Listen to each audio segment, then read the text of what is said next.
Hello there, ladies and gentlemen. Welcome to the show.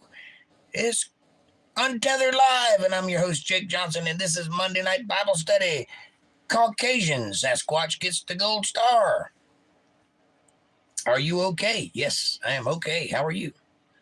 Amanda says, hi, chat. Good evening. Good to see you. Hi, Jake. Hi, Amanda. Good to see you. Welcome to the show. Caucasian says, hiya. Oh, Amanda says, Caucasian, hiya. And Caucasian says, Amanda. Caucasian, you get the gold star. Thanks, Amanda. What up, says Caucasian. Not much. How are you tonight, says Amanda. Caucasian says, I'm chilling. Amanda says, me too. It's nice. It's a nice night here in Florida. Caucasian says, it's very cool in Georgia. Almost no humidity. It's very cool here in North Carolina, too. It was really cool this morning, but it's a little warmer now, but still cool. Which is new. Yes, that's new. Here too, says Amanda, but tomorrow is supposed to be back to normal. Caucasian says, oh, well, I am hoping the heat is gone for a bit. Well, you are in Georgia. And, they don't call them hot Georgia nights for nothing. Amanda says, I wish it would stay like this year round. Wishful thinking. Move to California. Amanda says, where are you at in Georgia? Around Milledgeville, in this vicinity, on the map.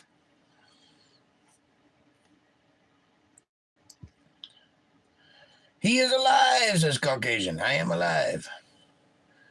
Amanda says, oh boy, Sandersville, where Jake is from.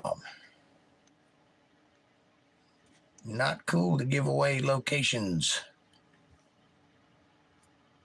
Yeah, he's alive, LOL, says Amanda. Cold Creek Croft, what's up, buddy? Good to see you. Good evening, Amanda and Caucasian Sasquatch. Amanda says, evening, Cole. Good to see you. Lisa Reen, welcome to the show, hon. How are you today? Hello, Monday, and all you good people. Well, fine. Don't say hi to me then. Amanda says, Lisa Reen, hi. Good to see you.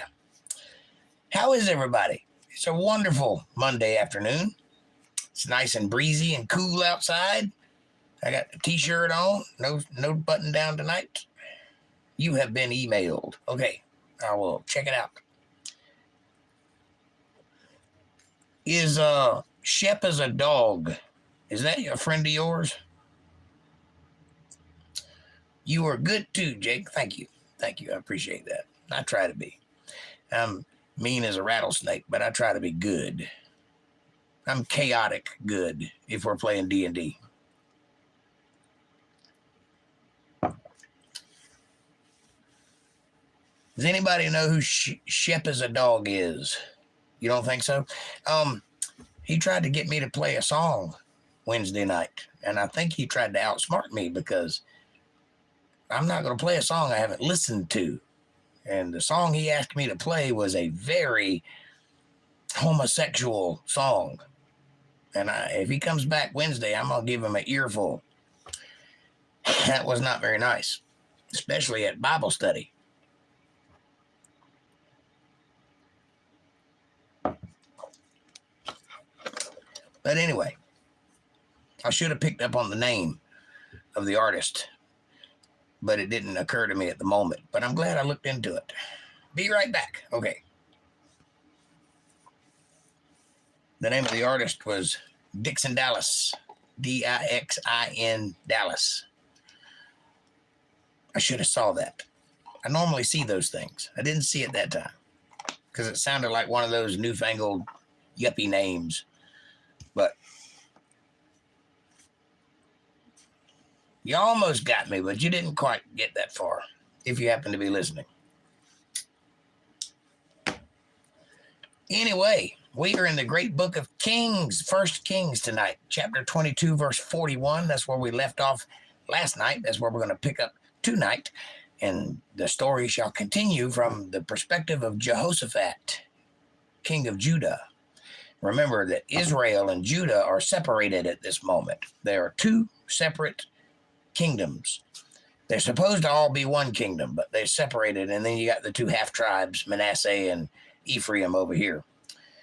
But probably never hear from Shep again. Probably not. He's probably a troll, but it seems like I've heard that name before, Shep is a dog. That's why I talked to him, because it sounded familiar, but it could be just that I've seen that troll before. I don't know. Anyway, he didn't get me, but he tried. I do not recommend you listening to that song if you have delicate ears, by the way, because it is quite racy and quite opposite what you're used to. I will give the artist one good thing, though. He did break ground. No one's ever done a purely homosexual country song before. So that's a thing. I mean, even the band Queen said she in their song. Even their songs were ambiguous. You knew who they were talking about, but, you know. Elton John, same thing. This guy, not so much. It's all out there. I'll pass. Well, I would have too if I'd had a choice. It kind of hornswoggled me because I wasn't expecting it. Because it seemed like a legitimate artist and a legitimate song that I just hadn't heard of. But I was incorrect.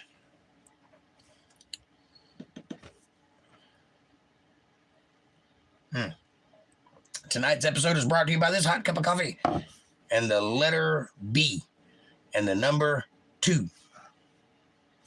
2B. 221B. I like it better that way. It's elementary.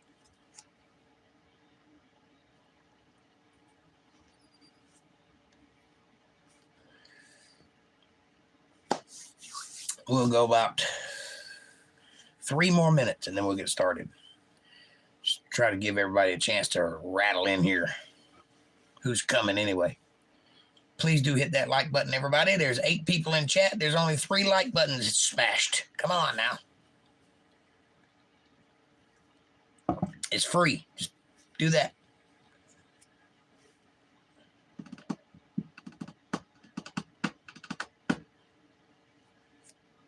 Also, check us out on rumble.com/UntetheredLive. And you can find Untethered Live on Spotify and iTunes and iHeartRadio and Google Podcasts and Amazon Prime. Or not Prime, but Amazon. I guess it is Amazon Prime. And Apple Podcasts and everywhere else. There's my April. How are you? You're on a bypass in Valdosta. Pick up some onions while you're there. Or is that Valdeia? Never mind. Forget I said anything. Don't pick up the Valdosta onions. They're not good. They don't make good blooming onions. And I need coffee soon. I hear you, sister. How are you? Hello, everyone. Hope all is well. We hope you're well. We've been thinking about you all day. How are you doing? Are you okay? Do you need anything? You need me to come pick you up?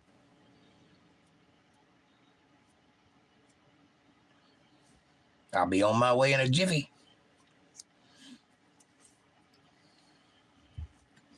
You might have to come pick me up so that I can get there to come pick you up. But I'll be on my way. Caucasian says, well, that is only 3 hours away. That's about right. No, we are in Macon. We will be stopping in Valdosta for coffee. Oh, so you're only 45 minutes away. Dennis Bowles, sup? Good to see you, my friend. Welcome back. Glad you're becoming quite the regular. That's good because we like having you here. See, that's only 45 minutes. Yep, that's what I said. If that, if you're going fast, 30 minutes. Don't let them Georgia State Patrols catch you, though. Them guys with the mirror sunglasses with the mirrors on the inside, you're in for a good time there, Sparky. They'd pull you over and go, you realize you were speeding? You'd be on the hood of your car going, oh, shit, really? April says, geez, traffic was a nightmare in Atlanta. Bumper to bumper. Why are you in Macon if you were in Atlanta? Going to Valdosta, that don't make sense. Somebody took a wrong turn. Hello, Amanda, Dennis, Caucasian, and everyone. Much love, says April. Amanda says, it's always like that in good old ATL. LOL. Hello? Yes? It's for you. It's the pot calling. You're black.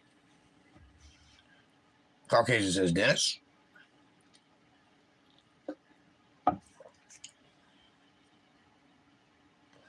All right. We got the gang all here. Happy. Let's get started, shall we? Break your Bibles open. Blow the dust off. Crack them open to 1 Kings chapter 22, verse 41. And it reads, And Jehoshaphat, the son of Asa, began to reign over Judah in the 4th year of Ahab, king of Israel. Jehoshaphat was 30 and 5 years old when he began to reign, and he reigned 20 and 5 years in Jerusalem, and his mother's name was Azubah. Azubah, Jamaica, ooh, I want to take you to Key Largo. Anyway, the daughter of Shilhi. And he walked in all the ways of his father Asa, and he turned not aside from it, doing that which was right in the eyes of the Lord. Nevertheless, the high places were not taken away, for the people offered and burnt incense yet in the high places. Well, you see, even if you're doing good, there's always more you can do. You can't just ignore that over there if you're just concerned about you, because that over there is still happening. You know what I'm saying? So if you're in a position to do something about that over there, you should probably do that rather than let it continue. However, he's not without flaw, but he's not without praises too, because in the next sentence, next couple of sentences, it will remind you of what he did that was good for the country. But the high places remained. Those are the altars built on the tops of mountains and in groves where they would burn incense to false deities and worship false idols and things like that in God's country. That's not a good thing to have there, but I guess he felt like there was nothing he could do about it. It's the will of the people. He's just being a good king. And he himself did right in the eyes of God. And Jehoshaphat made peace with the king of Israel, with Ahab, the warring king. So that was a mark in his favor. Now, the rest of the acts of Jehoshaphat and his might that he showed and how he warred, are they not written in the book of the Chronicles of the Kings of Judah? Yes, they are. And the remnant of the Sodomites, those are the people from the Amorites. Those are the people that God told us to remove, or told them to remove out of the land of Canaan when they first got there. There were 9 tribes. 5 of those tribes are fallen angels or offsprings of them. The rest of them were Sodomites and worshipers of Baal and Belial and Chinneroth and Ashtaroth and Moloch, all those guys. Bad dudes doing bad things in the eyes of God. And he evicted them. He said, you can't be here anymore, so I'm giving this land to Israel. So the remainder of the people they did not kill like God told them to stayed there, and they had continuous problems with them throughout all of history up until this point. Jehoshaphat being the first king to actually remove the Sodomites out of the land. And what is a Sodomite? Someone who commits sodomy. For those of you just now keeping up, go listen to Dixon Dallas's greatest hit, and you'll know what a sodomite is.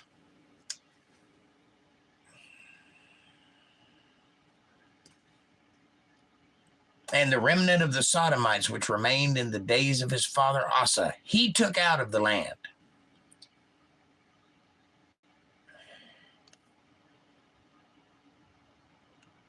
It's a 2-hour shortcut. We're on 75 South, says April. Bacon's behind Atlanta. I might be wrong about that, but I think it is. Anyway, by the way, I watched Pastor Murray late last night, and I'm all right. Just very emotional and upset. But thank you for asking, love. Just pray we make it home safely. I always do, honey. I pray for you every time. Believe that. And you can't go wrong listening to Arnold Murray. I don't agree with everything he says, but that is a good place to start. Shepherd's Chapel, anybody that's interested in listening to a different perspective, that's the guy you want to hear. Arnold Murray. Not his son with the mustache that kind of talks like I do. He'll put you to sleep. But anyway, now there was no king in Edom. Edom is the land of Esau. You know, Jacob and Esau, the two sons of Abraham. No. I get them confused. The two sons of Isaac. Is that right? Jacob and Esau, the two brothers. I think it's Isaac. Anyway. Esau is the hunter, the hairy guy that should have got the inheritance. He's the firstborn. But Jacob's mother tricked the old man into blessing Jacob with the inheritance. So he got it. And thus comes the 12 tribes of Israel from him, from his line. God didn't care for Esau because Esau gave up his birthright for whatever reason. So Edom is the land of Esau. Edom and Esau both mean red, so that you know. It's Isaac. Thank you, April. I know I get them confused sometimes, but they had a lot of sons between them. But Abraham is Isaac's father. Isaac is Jacob's father. That's right. But there was no king in Edom, but the deputy was the king, meaning it was a puppet king, meaning that somebody took charge and called himself king, but he is not of the line of Judah, which is where the kings come from, the tribe of Judah. That's the line of the lion, the king line. All kings are supposed to come from David, from the line of Judah, right? So this guy who is being king in Edom is not part of that. He just set himself up to be king, or someone else set him up to be king. He's a puppet king. That means he's not a real king. There you go. Jehoshaphat made ships in Tarshish to go to Ophir for gold, but they went not, for the ships were broken in Ezion-Geber. Ezion-Geber means city of giants, just so you know. Then said Ahaziah, the son of Ahab, unto Jehoshaphat, that Ahab is the king of Israel. His son said to Jehoshaphat, which is the king of Judah, let my servants go with thy servants in the ships. But Jehoshaphat would not. Why would he not? Because the ships are broken. They're not going anywhere. So that's why he wouldn't. And Jehoshaphat slept with his fathers and was buried with his fathers in the city of David, his father. And Jehoram, his son, reigned in his stead. Now, Jehoram is an important king. We'll get into him. And Ahaziah, the son of Ahab, began to reign over Israel and Samaria in the 17th year of Jehoshaphat, king of Judah, and he reigned for 2 years over Israel. And he did evil in the sight of the Lord, probably why Jehoshaphat wouldn't have anything to do with him too, and walked in the ways of his father Ahab, the guy that was after the whale all the time. I'm pretty sure it's in the Bible. Anyway. And in the ways of his mother. Remember who his mother was? His mother was Jezebel. And in the way of Jeroboam, the son of Nebat. Jeroboam is the false idol worshiper. So this guy is a triple threat. He's doing all the bad stuff. Who made Israel to sin? For he served Baal. Baal means Lord with a lowercase l. Not the Lord, the Lord. You know what I'm saying? And worshipped him and provoked to anger the Lord God of Israel according to all that his father had done. So this kid, what was his name again? What was his name? Where'd it go? Ahaziah. The kid Ahaziah, the son of Ahab, has really upset God because he's doing everything bad. Like he's not just doing one or two things. He's doing all of it. He's running the gambit of evil. And God has had enough of this nonsense. See what he does next. He switches to another book. That's how mad he is. He just quits writing the book altogether. We have reached 2 Kings. Or in the old days, Kings. Interestingly enough, this is the 2nd book of Kings, which was in the old days called Kings. And the first line of the Kings, which is the 2nd book of Kings, says this: the 4th book of Kings, the 4th book of Kings. Okay.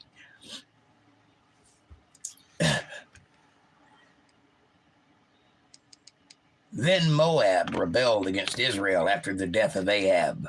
Here comes Moab rearing its ugly head again.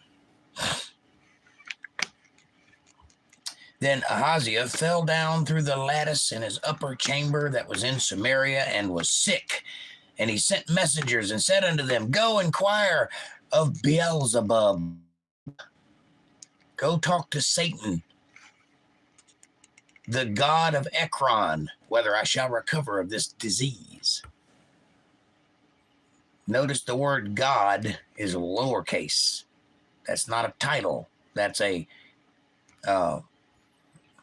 what would you call that? It's not even a name. It's lowercase. It means it's not important.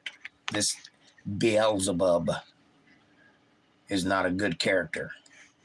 He's not God, but they think he's the god of Ekron. So he says, go ask the devil if I'm going to recover from this disease that's making me fall. It's probably some kind of foot dropsy or palsy or something like that. But the angel of the Lord said to Elijah, the Tishbite, remember Elijah, the bad boy that gets it done and has a little bit of a depression problem? That guy. Arise, go up and meet the messengers of the king of Samaria, and say unto them, it is not because there is not a God in Israel that ye go to inquire of Beelzebub. Sorry, is it not? Is it not because there's not a God in Israel that ye go inquire of Beelzebub, the god of Ekron, lowercase g? Notice the other God is capitalized because that is God. Now, translation, are you going to ask the devil for help because you think God doesn't exist? Is there no God in this country? Is that why you're going to ask that God? Now, therefore, thus saith the Lord, thou shalt not come down from that bed on which thou art gone up, but shalt surely die. And Elijah departed. Why? Well, because he is not going to his father for the answer. He's going to the enemy for the answer, and God don't like that kind of thing. And while he is present, which he is currently at this moment, he isn't always. He hasn't been for a long time. He's kind of washed his hands of people, probably because of this kind of behavior. But while he's present, he tends to do things about things he don't like. And this is one of them. Tell that guy, since you're going to inquire of Beelzebub and not me, you're not going to make it out of that bed that you find yourself in. You're going to die there. And Elijah went and told him. And when the messengers turned back unto him, he said unto them, why are ye now turned back? And they said unto him, there came a man up to meet us, and said unto us, go, turn again unto the king that sent you, and say unto him, thus saith the Lord, is it not because there is not a God in Israel that thou sendest to inquire of Beelzebub, the god of Ekron, lowercase g? Therefore thou shalt not come down from that bed on which thou art gone up, but shall surely die. That's why we're back. That's a mouthful, but that's why we're back. And he said unto them, what manner of man was he which came up to meet you and told you these words? And they answered him, he was an hairy man, and girt with a girdle of leather about his loins. And he said, it is Elijah the Tishbite. He was hairy. That's pretty much the only description you get. He wore a lot of leather and he was hairy. So Elijah was a biker, and everybody knows who he is, because apparently this is the only biker in existence at this time. Who knows? And the king sent unto him a captain of 50 with his 50, And he went up to him, and behold, he sat on the top of an hill, and he spake unto him, Thou man of God, the king hath said, Come down. There's 50 men at the bottom of the hill yelling up at Elijah, who's sitting at the top of the hill waiting on him to show up because he knows they're coming. Hey, dude, come down from there. The king's told us to get you. And Elijah answered and said to the captain of 50, If I be a man of God, then let fire come down from heaven and consume thee and thy 50. I'd watch it if I were you, because the last time he said that, fire came down from heaven and consumed about 200 men and their altars, and an altar that had water poured on it 7 times and had a moat of water around it. And it burned up all the water too. So guess what happens next? And there came down fire from heaven and consumed him and his 50 men, because turns out Elijah's a man of God. Again also he sent unto him another captain of 50 with his 50. And he answered and said unto him, O man of God, thus hath the king said, Come down quickly. And Elijah answered and said unto them, If I be a man of God, let fire come down from heaven and consume thee and thy 50. And the fire of God came down from heaven and consumed him and his 50. He's not giving them any slack. And he sent again a captain of the third 50 with his 50. They weren't as excited to go, I would imagine. And the third captain of the 50 went up and came and fell on his knees before Elijah and besought him, which is what you probably should have done when you saw a man wearing leather sitting on the top of a hill talking to God. Get on your knees, because that guy's probably way closer to God than you are. And said unto him, O man of God, I pray thee, let my life and the life of these 50 thy servants, your servants, be precious in thy sight. Please don't kill us. The king is sending us here. Please don't kill us. Behold, there came a fire down from heaven and burned up the 2 captains of the former 50s with their 50s. Therefore, let my life now be precious in thy sight. He's recapping. He said, You done killed 100 men, 2 of them captains. Don't do that to me, please. And the angel of the Lord said unto Elijah, Go down with him. Be not afraid of him. And he arose and went down with him unto the king. He got their attention, you see. And now he has nothing to fear, because they know what kind of power he has. And he said unto him, Thus saith the Lord, for as much as thou hast sent messengers to inquire of Beelzebub, the god of Ekron, lowercase g, is it not because there is no God in Israel that thou inquire of his word? Not my word, his word, Beelzebub. Therefore thou shalt not come down off that bed which thou art gone up, but shalt surely die. So he died according to the word of the Lord which Elijah had spoken. And Jehoram reigned in his stead in the 2nd year of Jehoram, the son of Jehoshaphat, king of Judah, because he had no son. Now the rest of the acts of Ahaziah, which he did, are they not written in the book of the Chronicles of the kings of Israel? Yes. And it came to pass, when the Lord would take up Elijah into heaven by a whirlwind. What? That Elijah went with Elisha from Gilgal. Wait a minute. Are you telling me that Elijah didn't die? No. There are 2 men in the Bible who have not died. You understand? First thing you need to understand is that God has appointed for every man of the flesh to die. That's your job. You live, you die. That's it. You don't get no second chance. There's no such thing as reincarnation. You die. But there's 2 people in the Bible that did not die. The first one was Enoch. He was taken to heaven by God. God liked him. God thought he was a cool dude and wanted to spend time with him. So he took him to heaven, and he didn't come back. The second man was Elijah, the man of God, the man that could call fire down from heaven. Those two men are not dead currently as we speak. They're in heaven, but they're not dead. They are flesh. Now, I don't know how that works. Maybe they're in suspended animation. Maybe God has a bubble around them so they don't age. I don't know, but I know they're not dead. Interestingly enough, way on the other side of this book in Revelations, there are two men that appear. But before that, way back into the middle of the book, in the Gospels, Jesus is on a mountain in front of his disciples. He ascends into the air and meets two people in the sky and has a conversation with them that nobody else on the ground can hear. But they see them, and they speculate then that one of them might be Elisha. Well, he is, because the other one is Enoch. So twice in the Bible, those two men have appeared. Once to Jesus, and then once in Revelations. In Revelations, they're going to walk around the city for 3 days and nights, consuming people with the fire from heaven. Think about that. Who does that? That's Elijah. So that's what they're here to do.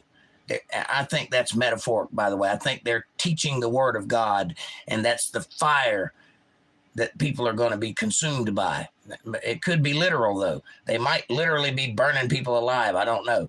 But somebody's going to kill them, and they're going to die in the streets of Jerusalem and lay in the streets for 3 days. So everybody on earth is going to get a chance to see them laying there dead. Those are the two witnesses mentioned in Revelations. That's Enoch and Elijah. That's my guess. I have no proof of that, but since they aren't dead yet, and they're two random people who just appear out of heaven, it sounds like they're the same two people. So Enoch and Elijah will die in Revelations. They just haven't done so yet. Right. So maybe that'll help you understand their relationship with God a little better when we get there. So,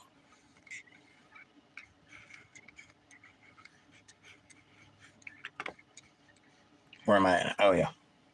Elijah was taken into heaven by a whirlwind, and Elijah went with Elisha, which is another prophet of God, but not quite as strong as Elijah. And Elijah said unto Elisha, Tarry here, I pray thee, for the Lord hath sent me to Bethel. Bethel means the house of God. And Elisha said unto him, As the Lord liveth, and as thy soul liveth, I will not leave thee. So they went down to Bethel together. And the sons of the prophets that were at Bethel came forth to Elisha and said unto him, Knowest thou that the Lord will take away thy master from thy head today?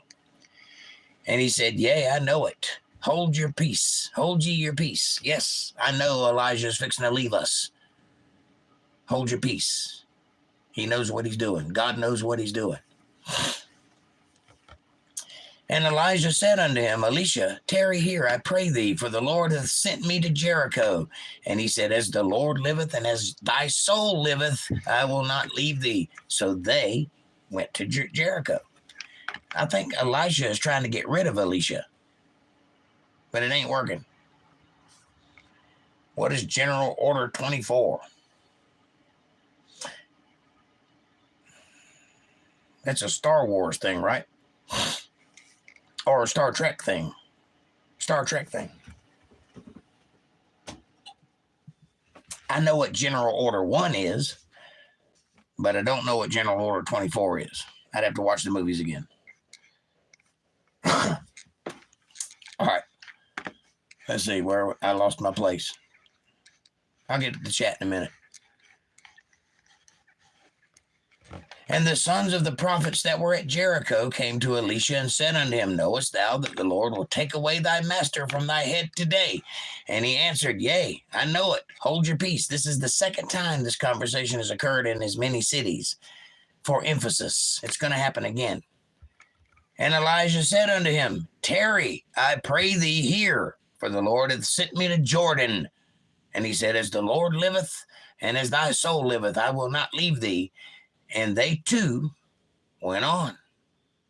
Elisha ain't getting shy of Elijah.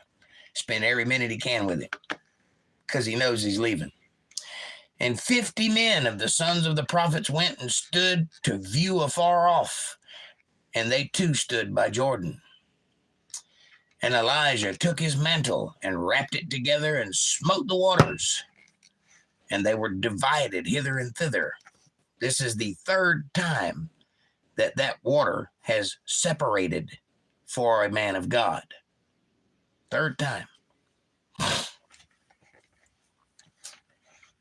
So that they too went over on dry land. And it came to pass, when they were gone over, that Elijah said unto Elisha, Ask what I shall do for thee before I be taken away from thee. And Elisha said, I pray thee, let double portion of thy spirit be upon me. What does that mean? Let me continue your work and have a double portion of it. Let me have the Spirit of God that resides on you. And he said, Thou hast asked a hard thing. Nevertheless, if thou see me when I am taken from thee, it shall be so unto thee. But if not, it shall not be so. So this is Elijah putting a fleece before God. God's listening to this conversation, as he does all conversations. He knows what's in your heart. So what he's saying is, you're asking a hard thing because I can't give you that. Because I didn't give it to myself, I can't give it to you. But I'll say this before God. If you see me leave with God, then he'll give you my spirit, double portion. But if you don't, you're not getting it. So that's putting it in God's hands, you see. If God wants Elisha to have a double portion of Elijah's spirit, then he will allow him to see them leave together. So that's kind of where that conversation goes. And it came to pass, as they still went on and talked, that behold, there appeared a chariot of fire and horses of fire that parted them both asunder, went right between the two of them. And Elijah went up by a whirlwind into heaven, and Elisha saw it, and he cried, my father, the chariot of Israel, and the horsemen thereof. And he saw him no more. And he took hold of his own clothes and rent them into two pieces to symbolize his mourning for the loss of Elisha. So God allowed him to see him come get Elijah in a chariot of fire with horses of fire. What does that sound like to you? That is a form of craft. I don't know what you want to call that. You want to call it a UFO? That's fine with me. It is a form of transportation. These people have never seen anything other than a chariot and a horse and a wheel. They don't have any reference points to point to, any technology to look at. They are, for all intents and purposes, cavemen. They live in the Stone Ages. They don't know what lights are. They don't know what electricity is. They don't know what mechanics or even shiny metal, you know. So when they see a thing that befuddles them, they've never seen anything like it. The only thing they can compare it to is what's in their mind. Horses and chariots. This chariot of fire, led by horses made of fire, which don't exist, is the closest thing he could describe it as.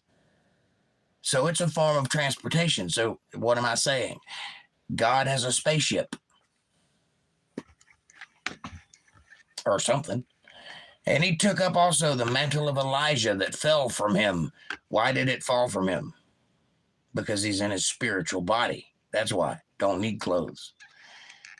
And went back and stood by the bank of the Jordan. And he took the mantle of Elijah that fell from him and smote the waters and said, this is him testing to see if he's got that double spirit, where is the Lord God of Elijah?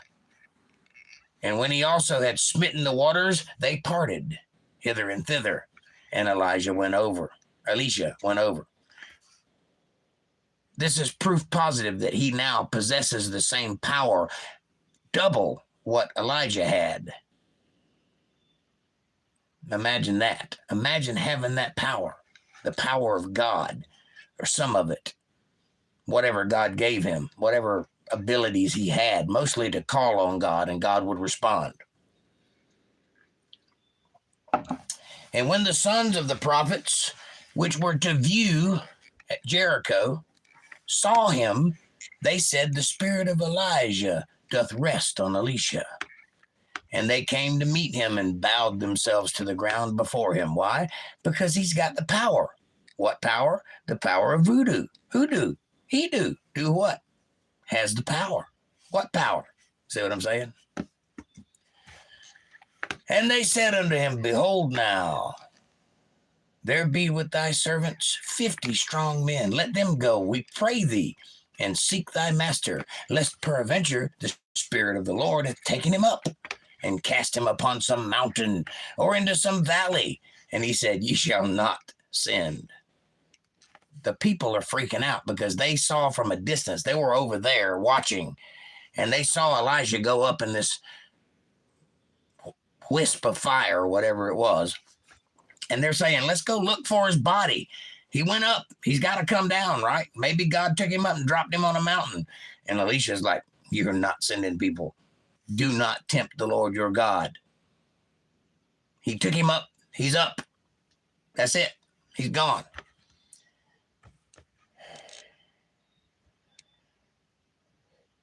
Excuse me.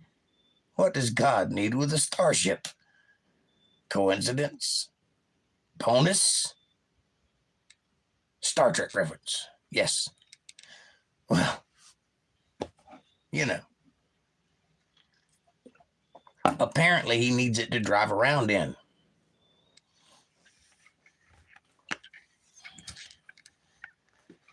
And when they urged him till he was ashamed, he said, send. Fine. Go look for his body if you want to waste your time. They sent therefore 50 men, and they sought for 3 days, but found him not. And Elisha's over there going, I told you, don't send those men looking for him. He ain't there. And when they came again to him, for he tarried at Jericho, he said unto them, did I not say unto you not, go not? Didn't I tell you not to go? And the men of the city said unto Elisha, behold, I pray thee, the situation of this city is pleasant, as my Lord seeth, but the water is not. We have no water, and the ground is barren. We have a great city here, but we ain't got no water. Since you got the power of God, pull up some water. And he said, bring me a new cruse, a new container, and put salt therein.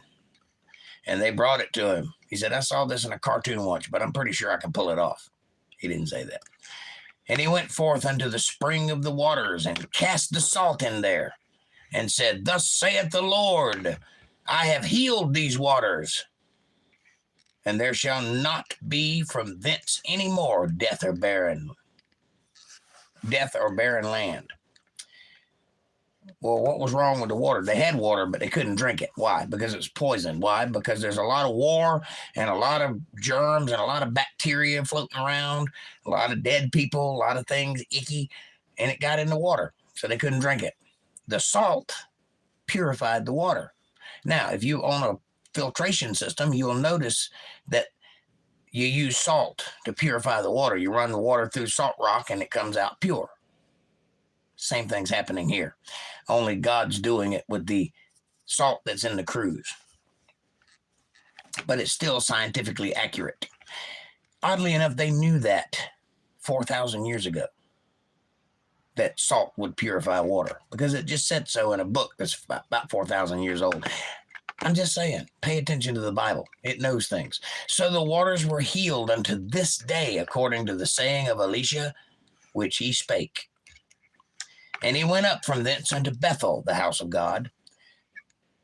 And as he was going up by the way, there came forth little children out of the city and mocked him and said unto him, go up, thou bald head, go up, thou bald head. Well, you don't mock God. And I'm sorry for those children. Elisha just got his power yesterday, so he's a little froggy. So he may have overreacted. He may not like being called bald. I don't know. I'm saying he probably overreacted a little. with his brand new power from God. But he turned back and he looked on them and cursed them in the name of the Lord. And there came forth 2 she-bears out of the woods and tare 42 children of them.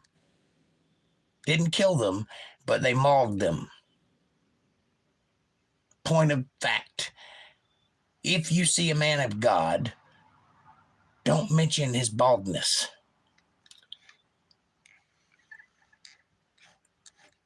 And he went from thence to Mount Carmel, and from thence he returned to Samaria. Now, Jehoram, the son of Ahab, began to reign over Israel and Samaria in the 18th year of Jehoshaphat, king of Judah, and he reigned for 12 years. And he wrought evil in the sight of the Lord, but not like his father and like his mother. For he put away the images of Baal that his father had made. At least he did that.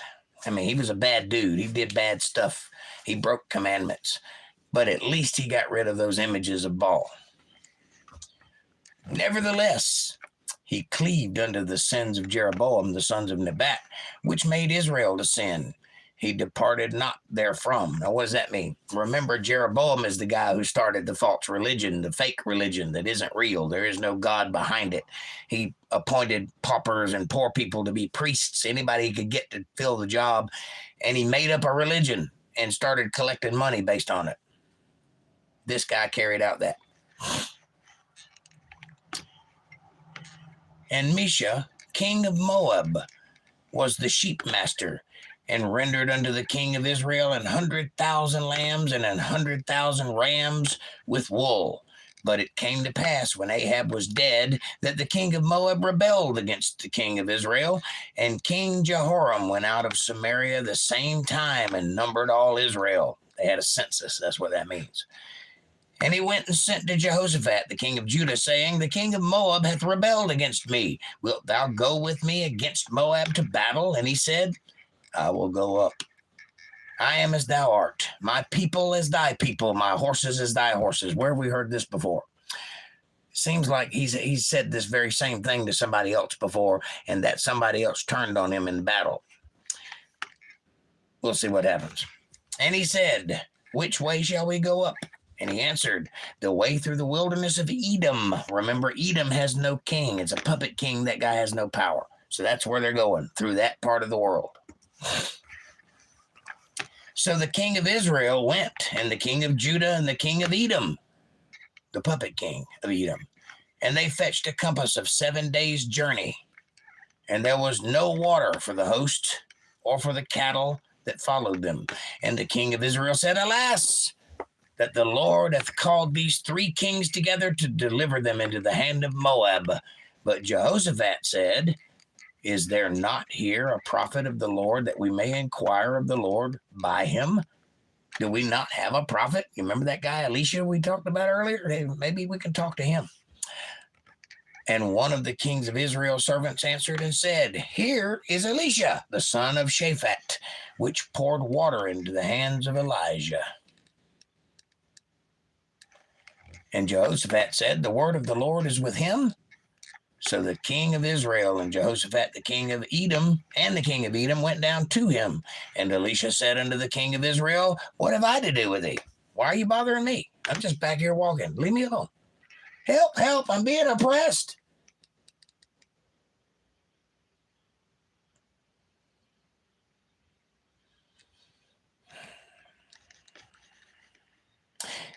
Get thee to the prophets of thy fathers and to the prophets of thy mother. You know, the bad guys. Why don't you talk to their prophets? Don't you worship their God? Why are you talking to me? I'm like a real God's prophet.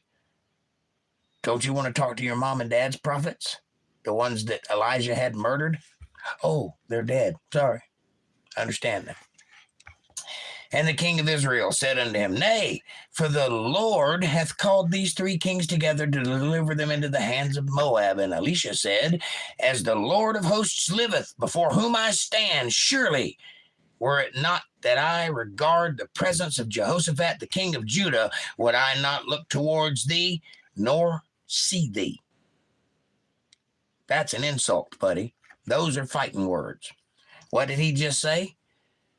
As God is my witness, if I didn't like King Jehoshaphat, the king of Judah, I would not even see you standing there, king of Israel. I don't recognize you're not my king. I didn't vote for you. Help, help, I'm being oppressed. But now, bring me a minstrel. That's the guy that plays the guitar, by the way. And it came to pass when the minstrel played that the hand of the Lord came upon him. And he said, Thus saith the Lord, make this valley full of ditches. Go dig a ditch. For thus saith the Lord, ye shall not see wind, neither shall ye see rain, yet the valley shall be filled with water that ye may drink, both ye and your cattle and your beasts. But this is but a light thing in the sight of the Lord. He will deliver the Moabites also into your hand. Wow. Elisha is doing his thing. He watched Elijah. He watched how he operated, and he's mimicking him perfectly. He's not just doing a thing for people or saying a thing for people. He's making it a spectacle. He's saying, you go do a thing, and then I'll do a thing, right? You go dig ditches everywhere, and I'll fill them all up with water, but you'll never see it rain, and you'll never see a river, and you'll never see a spring, but the water will come, and it'll be enough to feed everybody. And this is just a tiny thing that God can do. He's going to deliver Moab to you also. That's pretty sweet. And ye shall smite every fenced city and every choice city, and shall fell every good tree, and stop all wells of water, and mar every good piece of land with stones. This is starting to sound like a bad deal. And it came to pass in the morning, when the meat offering was offered, that behold, there came water by the way of Edom, and the country was filled with water in all those ditches. And when all the Moabites heard that the kings were come up to fight against them, they gathered all that were able to put on armor, and upwards, and stood in the border. They come up and stood in the border of their land. Here we are, we're ready to fight. Ain't but 3 of y'all. And they rose up early in the morning, and the sun shone upon the water, and the Moabites saw the water on the other side as a red as blood. That's what they saw. Think about that. This fresh water. The Moabites are seeing blood in all these trenches. Probably freaked them out a little bit. And they said, this is blood. The kings are surely slain. They have smitten one another. Now, therefore, Moab to the spoil. Not a good move. And when they came to the camp of Israel, the Israelites rose up and smote the Moabites, so that they fled before them. But they went forward, smiting the Moabites even in their own country. I added the word own, but you know what I'm saying. And they beat down the cities on every good piece of land, cast every man his stone, and filled it. And they stopped all the wells of water, and felled all the good trees. Only the Kir Hareseth left they the stones thereof. Only in Kir Hareseth they left the stones thereof. Howbeit, the slingers went about it and smote it. So they didn't destroy that town, but they did destroy the people in it. And when the king of Moab saw that the battle was too sore for him, he took with him 700 men that drew swords to break through even unto the king of Edom, but they could not. God delivered him just like he said he would. Then he took his eldest son that should have reigned in his stead, and offered him for a burnt offering upon the wall. He's burning his oldest son in effigy to a false god. This is one of the things that they do. They usually do it with infants. In this case, this is his oldest son, his most prized possession, the guy who is going to take his place as king. He's offering as a sacrifice to a false deity. Not a good look. This is why God wanted him dead. Now there cried a certain woman. Oh, sorry. Missed one. Offered his son for a burnt offering upon the wall, and there was great indignation against Israel, and they departed from him and returned to their own land. Now there cried a certain woman of the wives of the sons of the prophets unto Elisha, saying, Thy servant, my husband, is dead, and thou knowest that thy servant did fear the Lord. And the creditor is come to take unto him my 2 sons to be bondsmen, meaning she can't pay the bills, so the tax guy is going to take her 2 kids to be slaves until they pay off her debt. And Elisha said unto her, What shall I do for thee? Tell me. What hast thou in the house? And she said, Thine handmaid hath not anything in the house, save a pot of oil. Does this sound familiar? Elisha went through the same thing with a woman, except it was different circumstances, but same circumstances with the woman. And he said, Go, borrow 3 vessels abroad of all thy neighbors, even empty vessels. Borrow not a few. Borrow the vessels. Get as many as you can get. Don't borrow a few, get a bunch. And when thou art come in, thou shalt shut the door upon thee and upon thy sons, and shalt pour out into all those vessels, and thou shalt set aside that which is full. In other words, take this 1 vessel of oil that she has and start pouring it into the other vessels that you borrowed.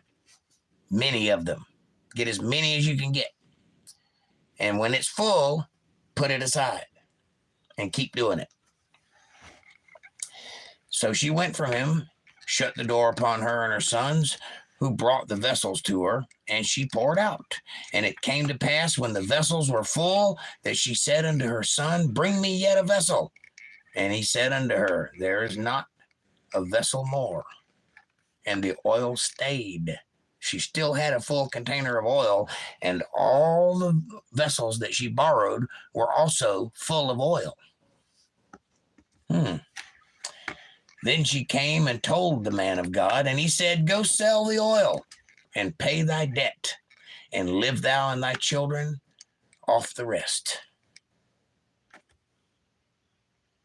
She just made a fortune. She made enough to pay her debts, to pay off her creditors, and have money to live on, her whole family, for a while. And it fell on a day that Elisha passed to Shunem, where was a great woman, and she constrained him to eat bread. And it was so that as often as he passed by, he turned in thither to eat bread. So in other words, he was smitten with her. He liked her, and she had good bread, so he ate all the bread he could eat. You know what I'm saying? And she said unto her husband, Behold, now I perceive that this is an holy man of God, which passeth by us continually. Let us make a little chamber, I pray thee, on the wall, and let us set for him there a bed, and a table, and a stool, and a candlestick. And it shall be, when he cometh to us, that he shall turn in thither. And it fell on a day that he came thither, and he turned into the chamber, and lay there. So she's helping him out. Now, I want you to pay close attention to what's happening here. This man of God comes into town, and he picks a person at random, and he goes there to eat bread. She's got good bread. She's pretty to look at. So he goes there to eat bread. And he goes there every so often. Well, she recognizes him as a man of God. He's doing God's work. So she, at the behest of her husband, she asks him, can we fix him a place to sleep so that, when he comes into town, he's got a place to rest? This is a compassionate thing she's doing for a man of God. She doesn't have to do this. They've got the room. They've got the resources. So why not? Right? So they do something for the man of God, doing God's work. Watch and see what happens next. So he came and he saw the chamber, and he ate his bread, and he laid down for a nap because he recognized that she made the place for him. And he said to Gehazi, his servant, call this Shunammite. And when he had called her, she stood before him. And he said, he said unto him, say now unto her, behold, thou hast been careful for us with all this care. You have done such a nice thing for us. You've been so cautious to make sure we have everything we need. What is to be done for thee? What can I do for you, madam? Wouldest thou be spoken for to the king? In other words, can I talk to the king on your behalf? Or to the captain of the host? And she answered, I dwell among my own people. I don't need any help. And he said, what then is to be done for her? And Gehazi answered, verily, she hath no child, and her husband is old. And he said, call her. And when he had called her, she stood in the door. And he said, about this season, according to the time of life, meaning about 9 months from now, thou shalt embrace a son. And she said, nay, my lord, thou man of God, do not lie unto thine handmaid. Don't tell me that. I can't have kids. I'm too old. My husband's too old and I'm barren. It's not going to happen. We've been trying for a while. You think I don't know? It's not going to happen. Don't lie to me. Why would you say that to me? She takes it in stride, though. She says, nay, my lord, don't lie to thy handmaid. And the woman conceived and bare a son at that season that Elisha had said unto her, according to the time of life, which means 9 months later, she had a baby. His words got her pregnant right then and there. Why am I saying all this? Well, because it's in the Bible and I'm reading, but also because I want you to understand how important it is for you to be part of the spiritual battle that we are facing in this world. If you are of means and you have the ability to do so, you should help people who are doing the work of God. Why? Because God will then do things for you. He's interested. He asks you, what do you need? You're doing for me. You've been so careful to give to me. What can I give to you? And if you're earnest and you ask for the thing you need, not the thing you want, the thing you need, he'll give it to you. I give you my word on that. He does it to me all the time. When the child was grown, it fell on a day that he went out to his father to the reapers. And he said unto his father, my head, my head. And he said to the lad, carry him to his mother. He's having a headache, a bad one, like a migraine. And when he had taken him and brought him into his mother, he sat on her knees until noon, and then he died. So this wasn't just a migraine. This was a brain tumor. He died. He's dead. The kid that Elisha gave her. Well, I thought you just said God would do good things for you if you do good things for him. And now her son is dead? I never said it wouldn't be without strings attached. I never said that. This is a test. Watch and see how she passes or fails. And she went up and laid him on the bed of the man of God, her dead son. She went to the place where that stranger that comes and sleeps in the wall every now and then. She laid him on his bed and shut the door upon him and went out. And she called unto her husband and said, send me, I pray thee, one of the young men, one of the asses, that I may run to the man of God and come again. Give me a man and an ass to follow me and get me to this guy and come back. And he said, wherefore wilt thou go to him today? Why would you go to the man of God? Says the husband. It is neither new moon nor Sabbath. And she said, it shall be well. Notice what she did not say to her husband. She did not tell her husband that their son is dead. He doesn't know at this moment. She hasn't told him. Why? Because she has faith in the man of God to bring him back to life, and then none will be the wiser. Let's see what happens. Then she saddled an ass and said to her servant, drive and go forward. Slack not thy riding for me, except I bid thee. Don't stop even if I'm having a hard time. Keep going as hard as you can go. Unless I tell you to slow down, you keep moving. So she went and came unto the man of God to Mount Carmel. And it came to pass, when the man of God saw her afar off, he said to Gehazi, his servant, behold, yonder is the Shunammite. Run now, I pray thee, to meet her, and say unto her, is it well with thee? Why are you here?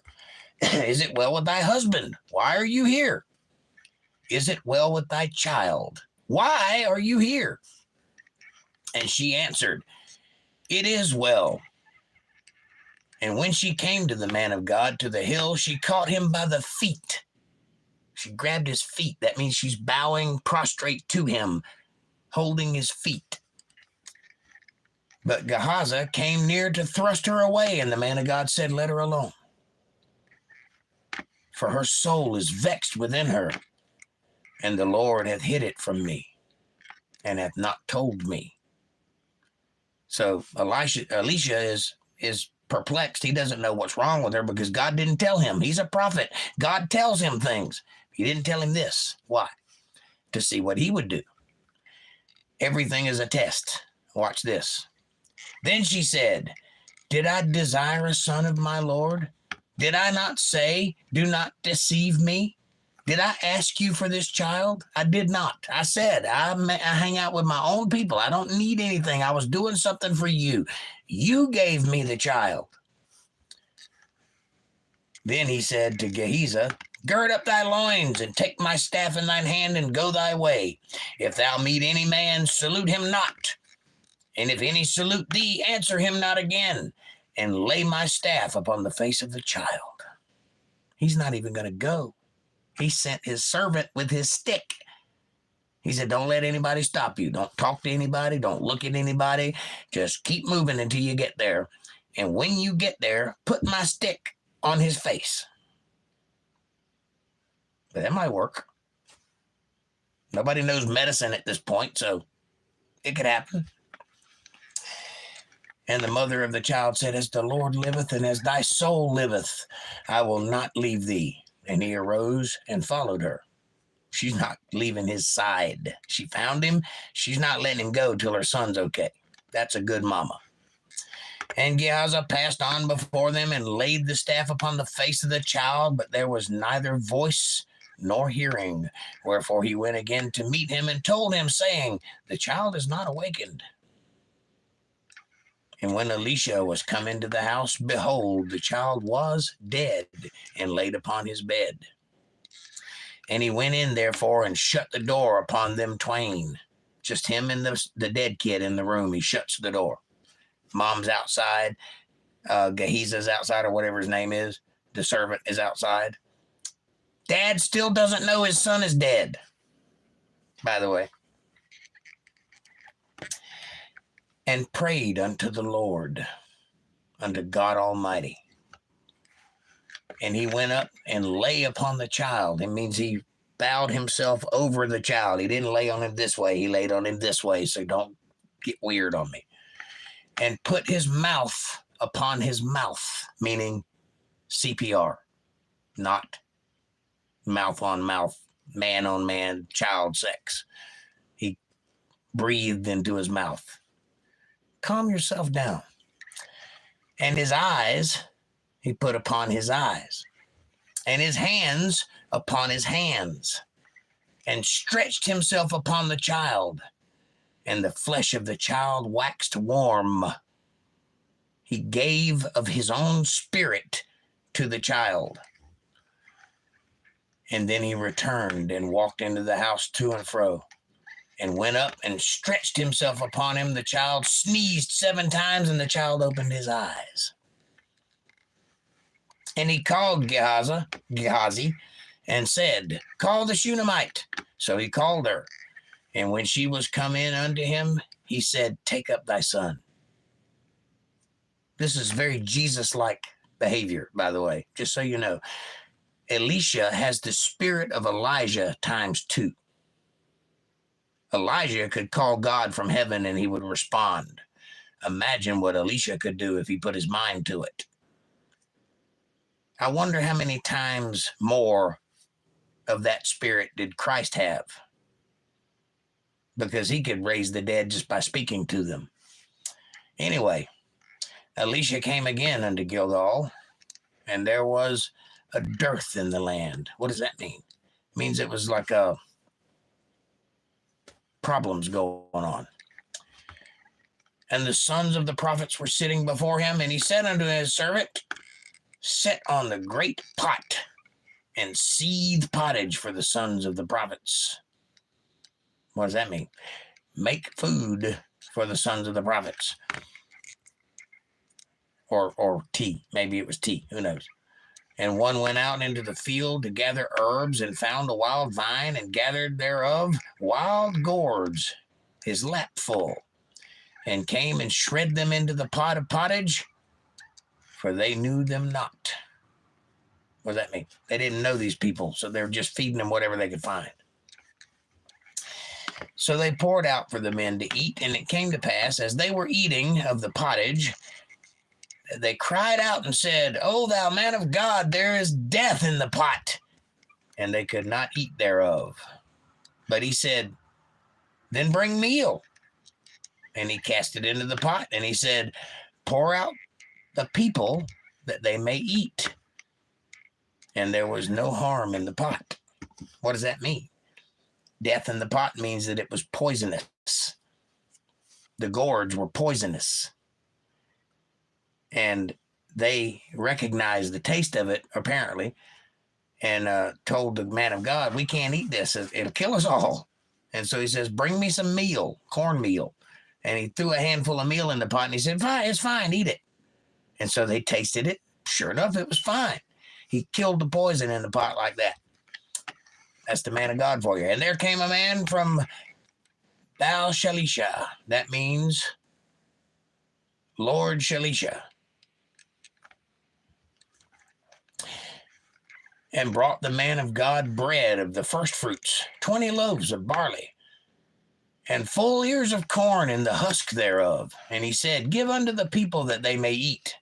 What, my pottage ain't good enough? You got to show me up by bringing bread and corn? What's wrong with my pottage? I put meal in it. And his servitor, or his waiter, said, what? Should I set this before 100 men? And he said again, give the people that they may eat. For thus saith the Lord, they shall eat, and he shall leave thereof. Oh, and shall leave there. In other words, they shall eat and go. So he set it before them, and they did eat, and left thereof, according to the word of the Lord. So, now, Naaman, captain of the host of the king of Syria, was a great man with his master, and honorable, because by him the Lord had given deliverance unto Syria. He was also a mighty man of valor, but he was a leper. What does that mean? That means he had a disease and his nose was falling off, probably a finger or two. And the Syrians had gone out by companies, and had brought away captive out of the land of Israel a little maid, and she waited on Naaman's wife. Little maid, little young person.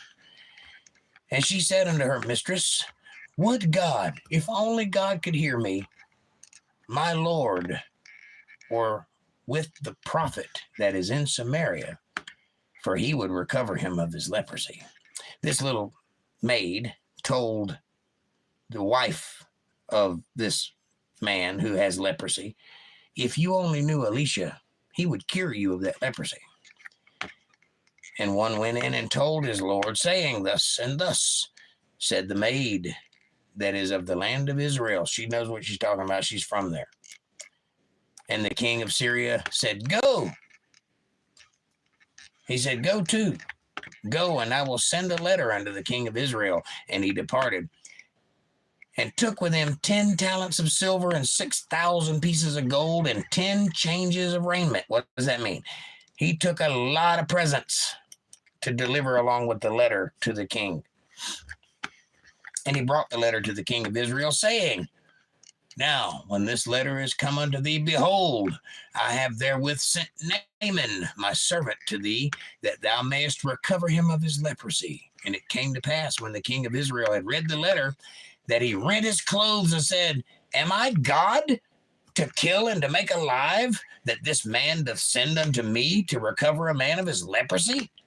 Wherefore consider, I pray you, and see how he seeketh a quarrel against me.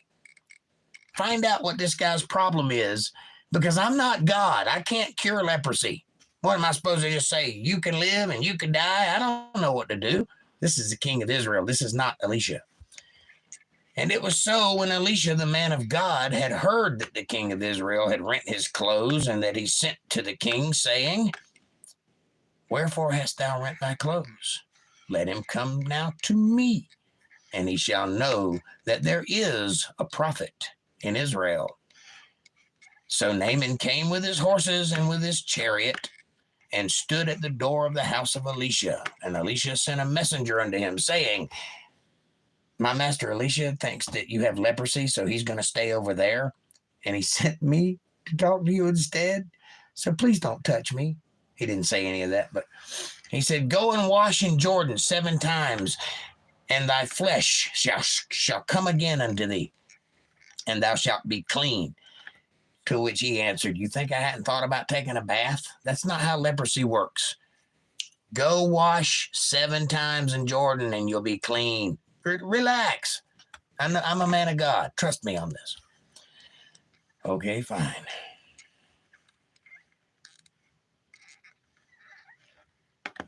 Are not Abana and Pharpar, rivers of Damascus, better than all the waters of Israel? May I not wash in them and be clean? So he turned and went away in rage. I wonder why this guy has leprosy. God might have cursed him just because he's a peckerwood. The prophets told him, Go wash in Jordan. And his answer was, Are not my rivers better? Do I have to wash in your dingy river? Can't I go wash in my rivers? Come on now. And his servant came near and spake unto him and said, My father, if the prophet had bid thee to do some great thing, wouldst thou not have done it? How much rather then, when he saith to thee, Wash and be clean? Then he went down and dipped himself 7 times in Jordan, according to the saying of the man of God, and his flesh came clean again, like unto the flesh of a little child, and he was clean. That is where we're going to stop for today, ladies and gentlemen. We'll pick up next Sunday on 5:15. Man, what a fantastic read that was. I hope you enjoyed that. I hope it touched your heart. I hope it causes you to think about your place in this world and your purpose for being here. And if there is a God, would it behoove you to find out what he wants and what he expects of you? So have a conversation with your father. Speak to him as you would speak to anyone else. Tell him what you're thinking about. Tell him what you believe in. Tell him what you fear. Tell him everything. Build a relationship with God. If you'll do that, it will pay dividends into your life. I promise you that. My man, as a word of God, my word is a man of God. I'm telling you, that'll work. Won't you do me a favor? While you're considering that, hit that subscribe button and press the bell icon so you get notifications of when I'm going to be online. Smash that like button. It's free. There's 12 people in the chat. There's only 9 likes. The math don't add up on that. Press that button. It helps with the algorithm, helps us get recommended to other people, and that's what we want here. So please do that. Share this video with somebody you love. Better yet, share it with somebody you don't love. Bring them into the family. Make them part of the fold. Be part of their solutions, not part of their problems. Leave a comment down below. Let me know what you're thinking about. Question me, curse me, bless me, challenge me, confront me, conform with me, drink my Kool-Aid. Make your own Kool-Aid as long as you're thinking critical. That's what I want. Critical thought coming from that brain of yours. And hey, if you love the Word of God and you can see the value in what I'm trying to build here and you'd like to help out, or if you feel led to send your tithes, offerings, or love offerings to this small ministry, or if you just like to pat me on the back and say, hey, Jake, here's a little cash on your light bill. You can do that. You can support my work by going to paypal.me/JakeJohnsonBand, paypal.me/JakeJohnsonBand. Or if you're a Cash App user, you can go to $JakeJohnsonBand. Every little bit helps. It's a win-win. It's a blessing to me. It's a blessing to you too, because God notices these things.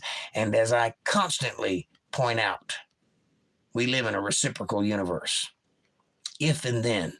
If you do, then God does. And that's how it works. And I will do everything in my power to be worthy of that support. And as always, I will answer all of your questions and comments. So let me jump to the chat and see what I missed. I'm sure it was a lot. I'm going to scroll up for a long way.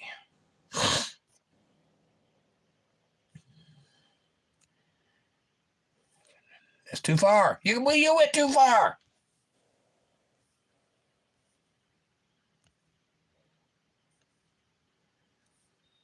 All right. Now where I read that one.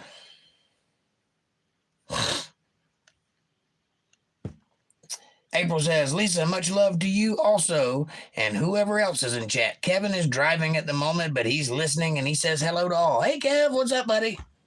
We miss you. We love you. We're thinking about you. We're praying for you. Drive careful. April says, that's interesting. Yes, it is. Whoa. Right, says April. Fab Daddy, what's up, buddy? Good to see you. I don't like Mondays, but today wasn't bad. Well, I don't like Mondays either, but I like you, so that's something, right?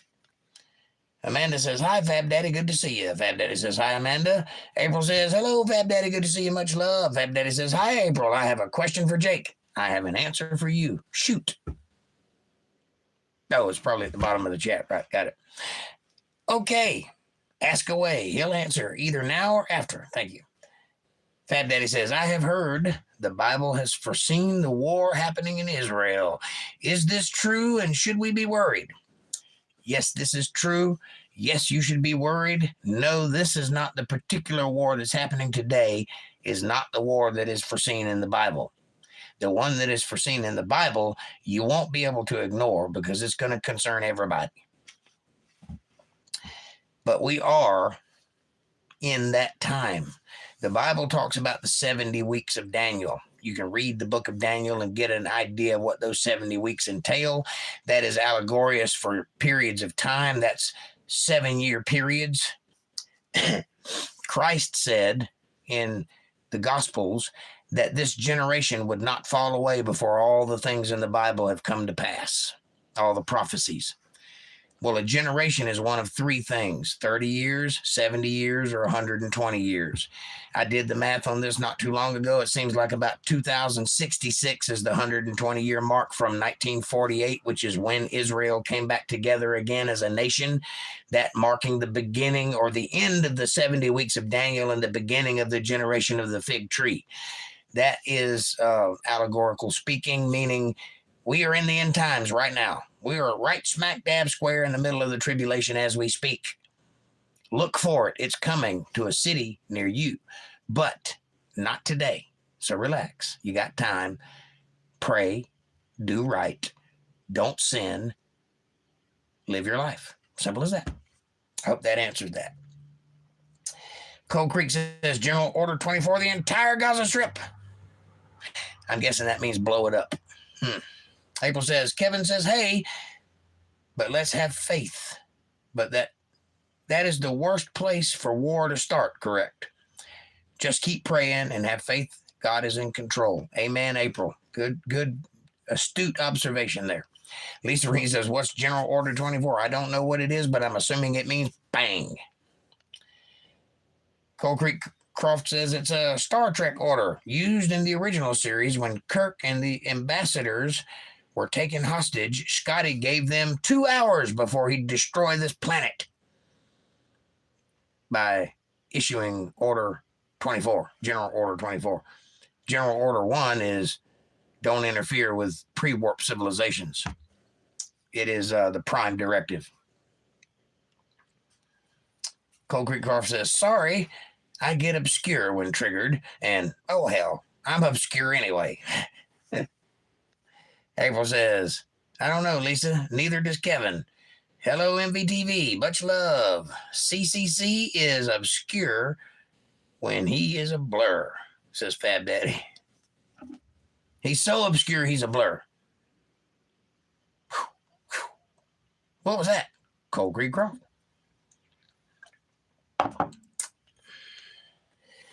Cole says, I saw a clip of a little 12-year-old boy getting kidnapped, dragged away, and was unconsolable. Or I'm unconsolable. Yeah, that's terrible. Don't watch those videos. They're hard to watch. Cole says, excuse me, but what does God need with a starship? Coincidental bonus, Star Trek reference. That's so sad in VTV. Talking about the 12-year-old, yes. War is never good, says Fab Day. No, it's not. It's never good. April says, no, it's not. It's not God. Yes, God is in control, but we can't blame God for the things that happen in hell here on earth. Well, hell isn't on earth, but it will be. Or rather, the people that run hell will be. They're not here yet either. But there are things happening like pestilence and famines and wars and rumors of wars and all the things that are in the beginning parts of Revelations is beginning now. So you will see those things occur in greater increasing intensity as we go forward in time. It's not going to get better. It's going to get worse. And then will come in the mark of the beast, and then will come in the Antichrist and the building of the temple and the return of Christ. And all of that is going to happen some part in the future. I don't think we're going to see it, but our children probably will. Carbon is not salt, says Fab Daddy. You're correct. Neither is iron.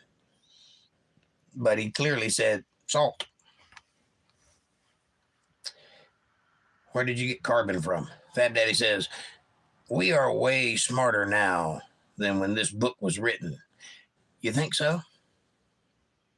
I'm sorry to disappoint you, my friend. That's not true. And if you think it is, build me a pyramid. But you can't use any machinery or any tools.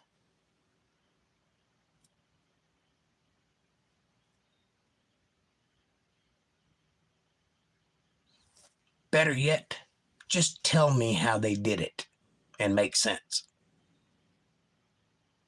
If you can do that, then you can say you're smarter than they were. You can't. Tiny Dancer says, hello all. Hold me closer, Tiny Dancer. Lisa Reen says, okay, this is the part that gets me mixed up. What part, Lisa Reen? What can I do to make it clear for you? Croft says, holy hell, yep. Got a big problem with that one. Which one? I'm assuming you mean the bald thing. Me too, Cole, says Lisa Reen. I'm assuming you guys are talking about when Alicia had the kids mauled by the bear. I got a problem with that too.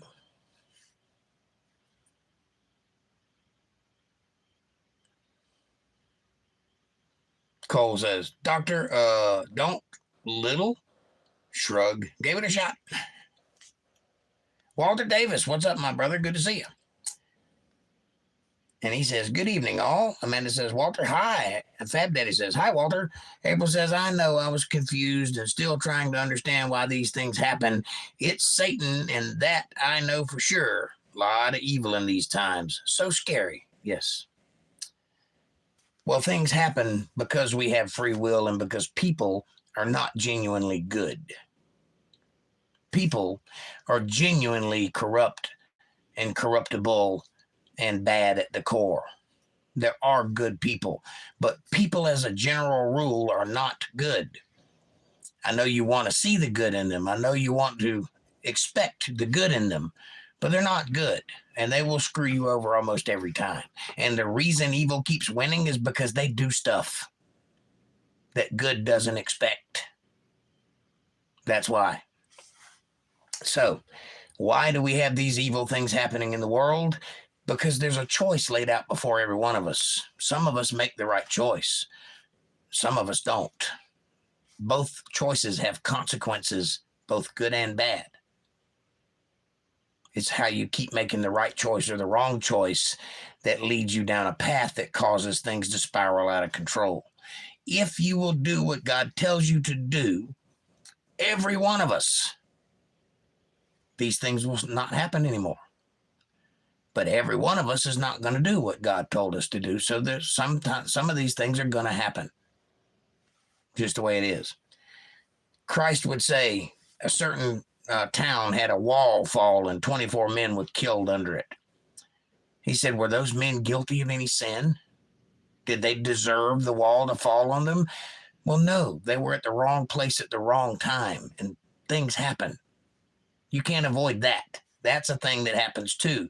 There's also evil that happens that causes worse evil things to happen. That happens too. Those two are not the same thing, no matter how close they look similar to each other. They're not the same thing. I hope that helps. April says, hi, Walter. Much love. Good to see you. Cole says, Lisa Reen, sounds a bit overboard based on the slight. If he was in high school now, he'd be a male Carrie and wipe everyone out in flames because someone stole his apple tart. That may be true. That may be true. I have a problem with what Alicia did also. But we don't know the whole story either. We don't know who those children belonged to. We don't know what kind of people they were. We don't know if they were worshipers of the false deities. We don't know anything except that they taunted him and he saw fit to curse them. That's what we know. We don't know the rest of the story. So we can't really judge him for it because we don't have all the information. That being said, I don't recommend hurting any children ever. Christ recommends that. He said out of his mouth, unprovoked, it would be better for you to tie a millstone around your neck and cast yourself into the ocean than to hurt one of my little ones. He said that. He's God. So God has a problem with it too. I hope that helps. Hey, Walter Davis says, Cold Creek. April says, LOL, MVTV. Fab Daddy says, keep your hands off my apple tart. Cold Creek says, well, in the case of apple tarts, it would be deserved. So bad example. April says, LOL, Fab Daddy. Walter says, ho, Jake, April, Montana, Fab, Amanda, Lisa Reen, Dancer, Walter. Cold Creek says, you know coyotes, Walter Davis. Or you know coyotes, Walter Davis. Today, I had one working the fields, mostly uncaring. I was watching. Still, there in the evening, I think it was a loner that was doing all the close yipping. Could be. You never know. Walter says, Montana, it was probably in a pack if there were any answers. Cold Creek says, carry on, Jake. We're listening. It acted as if it was first human. It acted as if I was the first human it saw and just watched as I spoke to it. Once, even sitting down, showed zero alarm or concern. Maybe it wasn't the first human he ever saw. Walter says, if no answers, its pack got wiped out. Tiny Dancer says, I had to go for a few seconds. Sorry. You're okay, buddy. You can rewind. Walter says, try feeding it. If it's a loner, Montana, might make a good friend out of it. Might lose your fingers, too. Amanda says, hi, Tiny. Tiny Dancer says, hi, Amanda. Cold Creek says, there were answers to it. But I bet this was the one that was separate and close by those nights last week. Anyway, interesting, long, close look at the thing. Fat Daddy says, even a cup of coffee brewing. Evening cup of coffee brewing.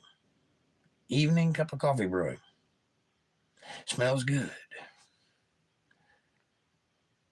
April says, hello, Tiny Dancer, welcome. April says, finally got coffee at Waffle House. Now I'm taking a restroom break. Listening, Jake. I'm so glad you're peeing and listening to me at the same time. Cold Creek Croft says, smote. Good word. One of those like oblige. I'd like to use more depending on the audience. You better oblige to smile when you say that or you's gonna get smoked, punk. Smite, smite.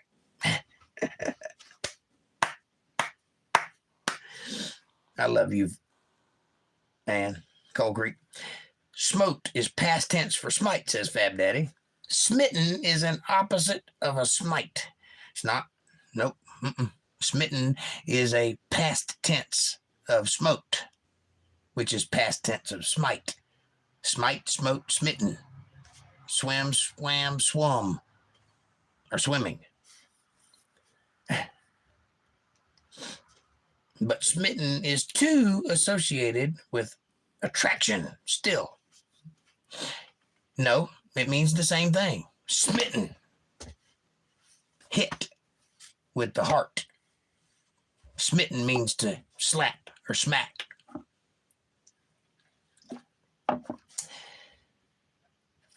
Fab Daddy says, my words got my ex pregnant too. Yeah, well, my toothbrush got my ex pregnant. I'm pretty sure, because, we didn't have time to do anything else. And plus, I'm just that fertile. Somebody just got pregnant just then. Well, it started with words. That's right. Kevin Cox, what's up, man? Hey, brother. Stop to get Waffle House coffee. Maybe a while. April needs to say more.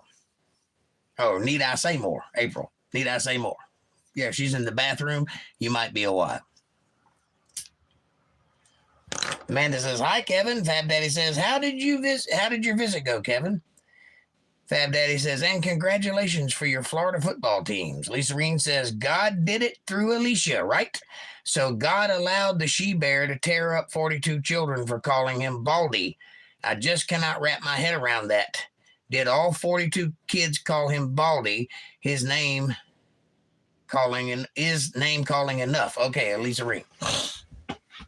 Some of the kids, it gave a number, but I can't remember what it is now. Some of the kids were torn. They did not die. It says they were torn, meaning the bear scared them and scratched at them. I don't even know if it actually touched them. It just means they were separated. That you could look at it that way. Or it means that he separated them, like with his claws, her claws. I would assume that a she-bear would cause some damage, so I would assume some of them got hurt. That being said, God did not ask those children to be hurt. Alicia did. And God answered to Alicia because he gave him that power.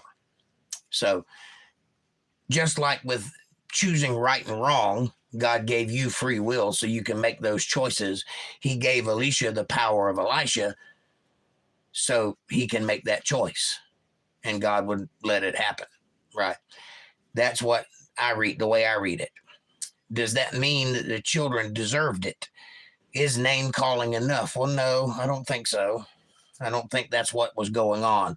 I think they were taunting him, but I think there was more going on. I think those people were Amorites or Sodomites or something along those lines, and he was not putting up with them taunting him. And I think that he cursed them and they got killed. There's another way you can look at this.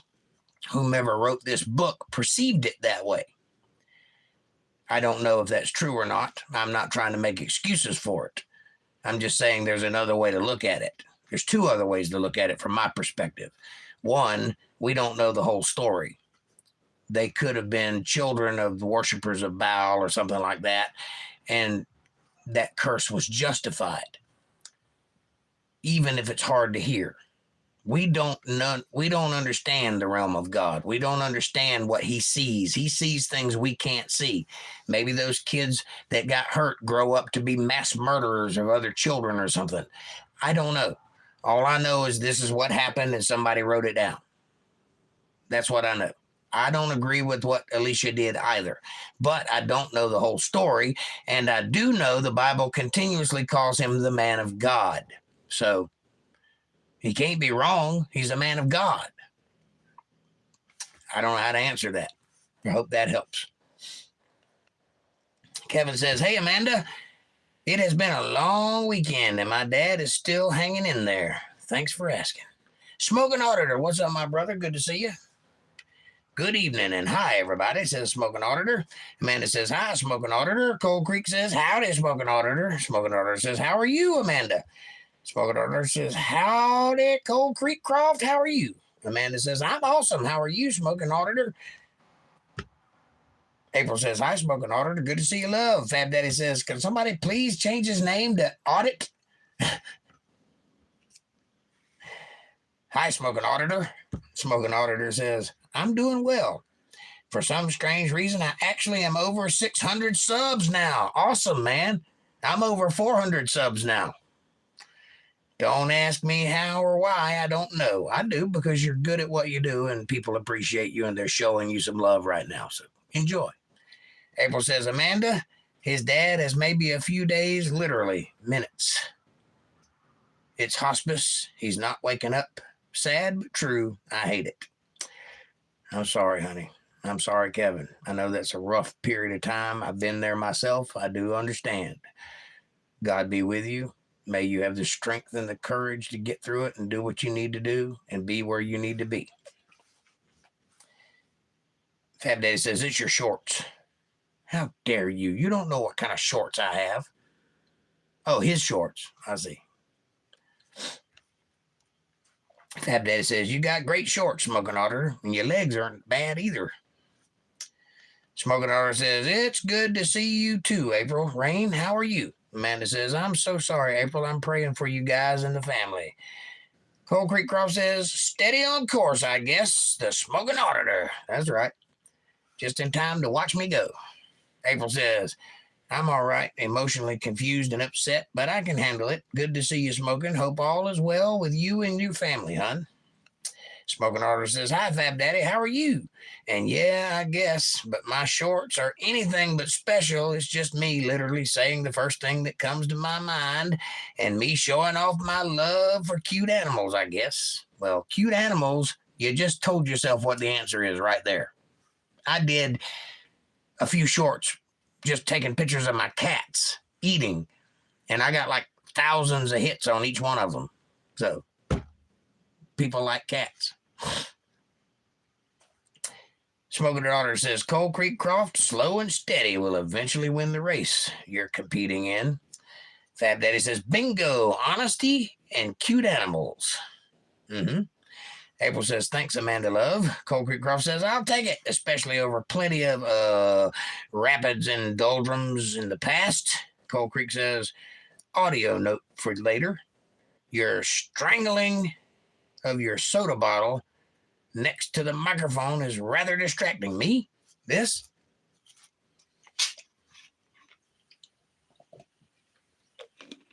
Is that what you're saying is distracting? I'm sorry.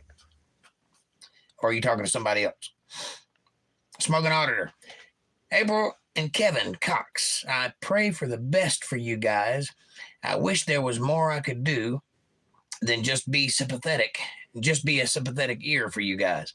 Sometimes, Smoking Auditor, that's all we need is a sympathetic ear. Having friends is a powerful thing.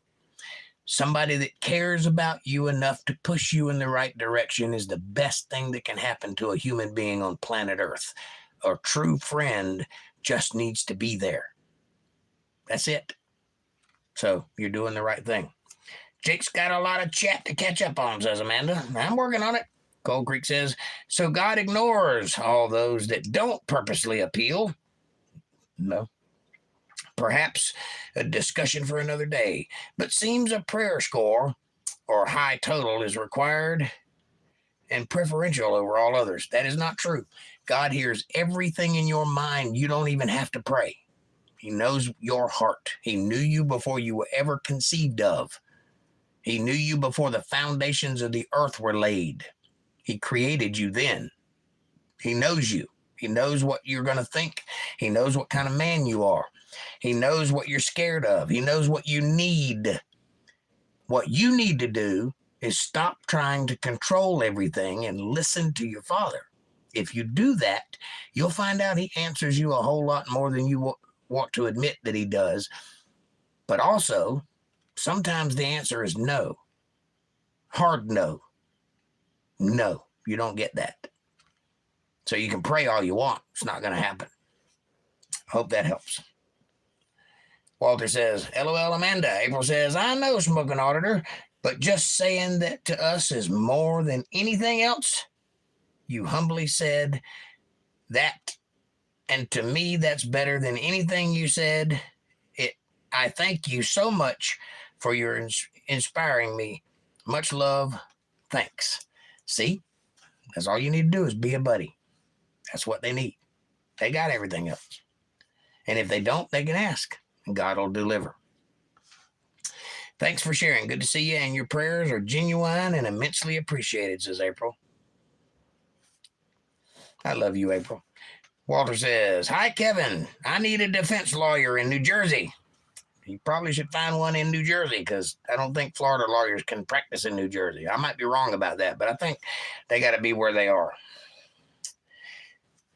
It's in Isaiah, says Walter. Closely resembles now, but many times have. Yes, many times do resemble what's happening now. History does not repeat itself, but it does rhyme over and over. April says, no, God doesn't ignore any soul. If the soul hadn't expected him in their heart, it comes with consequences, and Jake can explain the rest. I think I did. I hope I did. If I didn't, I'll revisit it. Carbon is what purifies water, not salt. You're incorrect, sir. Carbon does purify water. So does coal, but so does salt rock. And if you don't believe that, go look at your water purifier. Some of them run on salt rock. Fab Daddy says, we can do it with our technology. No, you cannot. I'm sorry. First of all, there is not one crane on planet Earth that by itself can lift one of the rocks that make up the Great Pyramid. Not one. Not on planet Earth. You might can put 3 of them together and lift one of those rocks. But do you know how much work it would take to put 3 cranes together to lift one rock? Let alone to put it in place, let alone to cut it out of a quarry and make it smooth enough to move across the desert without a truck?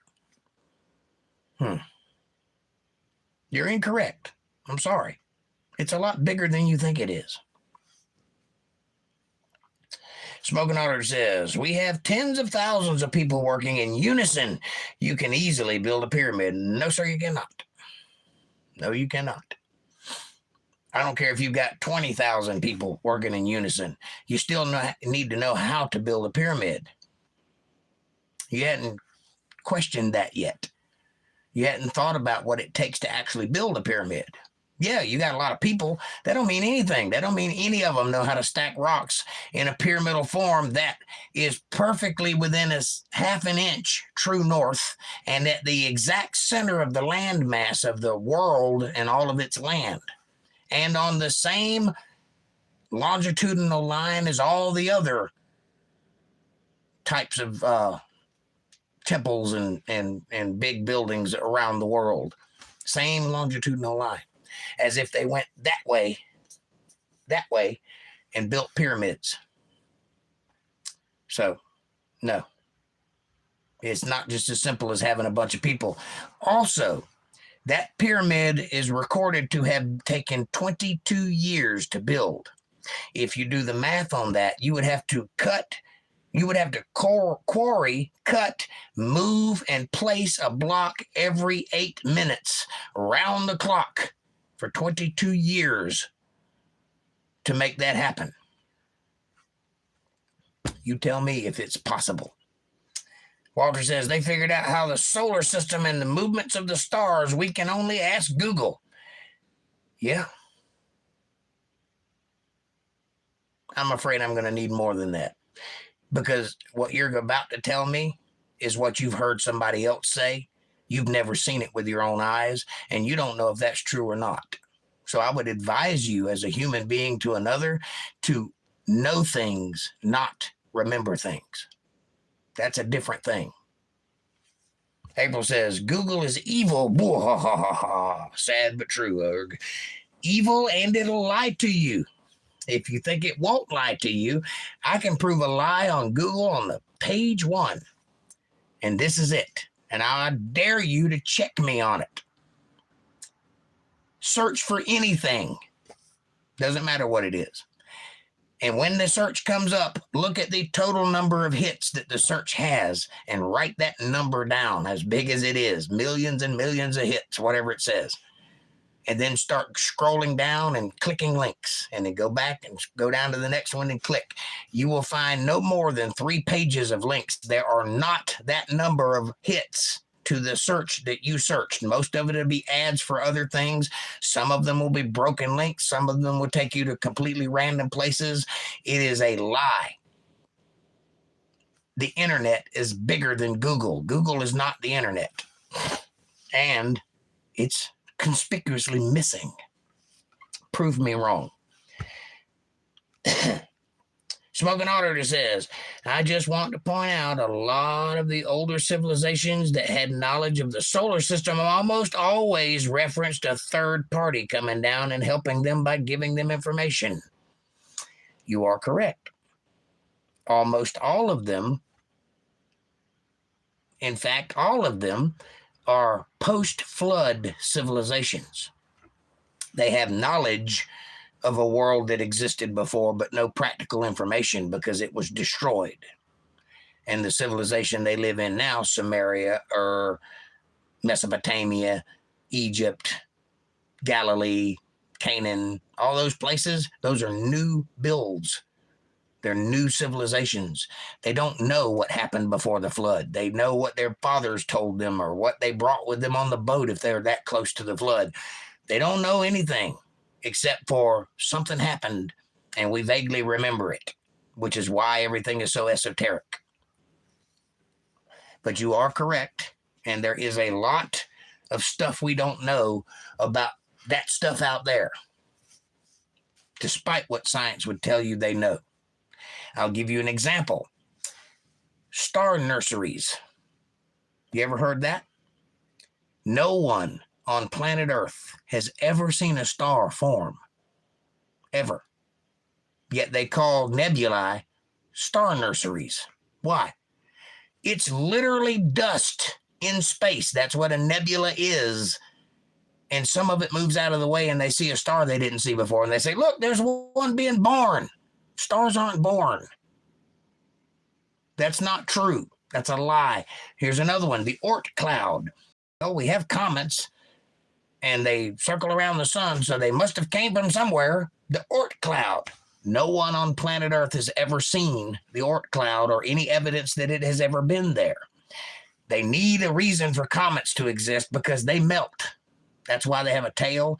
And when they go around the sun, sometimes they don't finish because they melt and they go away. Sometimes they run into Jupiter like Hale-Bopp did. Here's the thing. Comets came from Earth during the flood. They were projected out into space, which is why they're orbiting the sun. Understand? Notice that the moon has craters on it, and all of the craters on the moon face the Earth. Has that ever bothered you? Have you ever questioned that? Has it ever even crossed your mind that all of the craters on the moon face the Earth? You ever seen the backside of the moon? There's hardly any craters at all on it. But the front side of the moon facing the Earth, the tidal locked moon that never turns away from the Earth, its face, it's where all the craters are.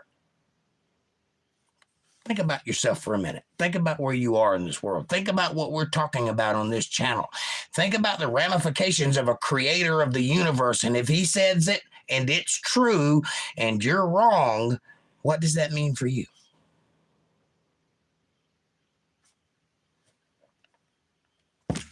Walter says, hey, auditor. Fab Daddy says, women that drowned face down were witches.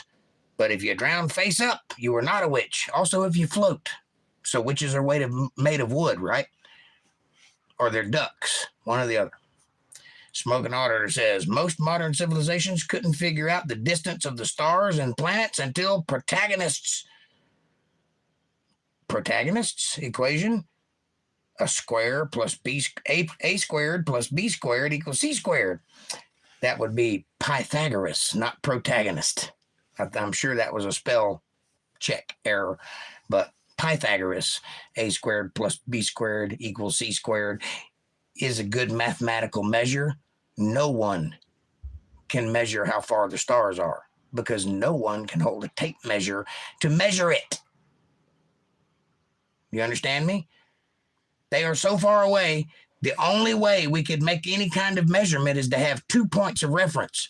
So if in June we take a measurement, July, August, September, October, November, December, we take another measurement. That's as far apart as we can get on planet Earth. And then you take that and point those two at the star, and that would be such a thin beam that you could not even tell them apart because those stars are so far away. I don't think past beyond a light year or so that we can accurately measure the distance of stars. But people like numbers, so give them a number like a billion.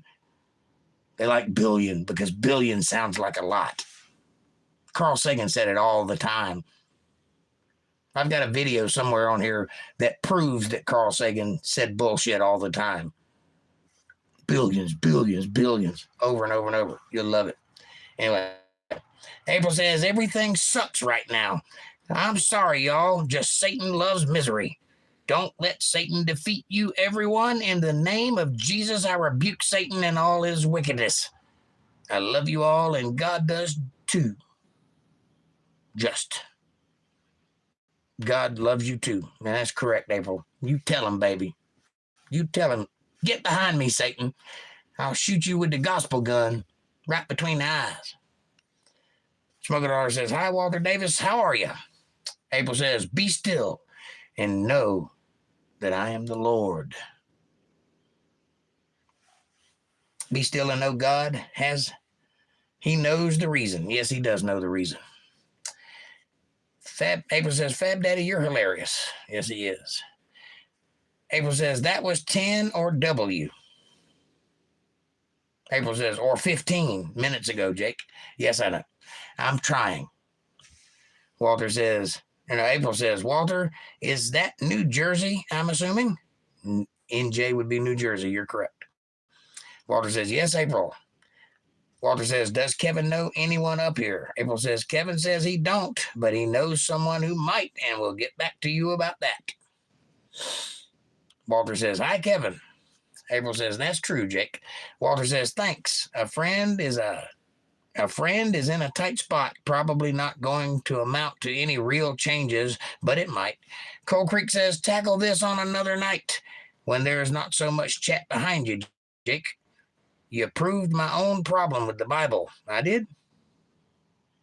If we have to parse it, each word or concept, assume we don't know the whole story. Yeah. I said that I assumed I didn't know the whole story. I didn't say that's what the Bible was saying.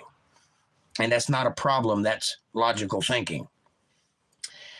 I assume that because I have not found a lie in the Bible, and that because everything it says has borne to be true thus far in my 40 years of reading it, that everything in it has a purpose. And so in assuming such, which is an assumption, I assume there's a reason for everything.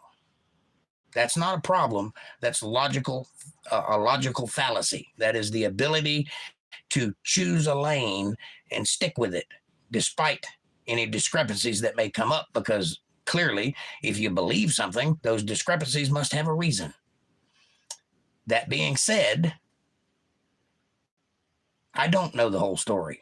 I know what the Bible says. The Bible says the kids mocked him and he called a she-bear and they tore the kids. It doesn't say that it killed the kids. It says that it tore them.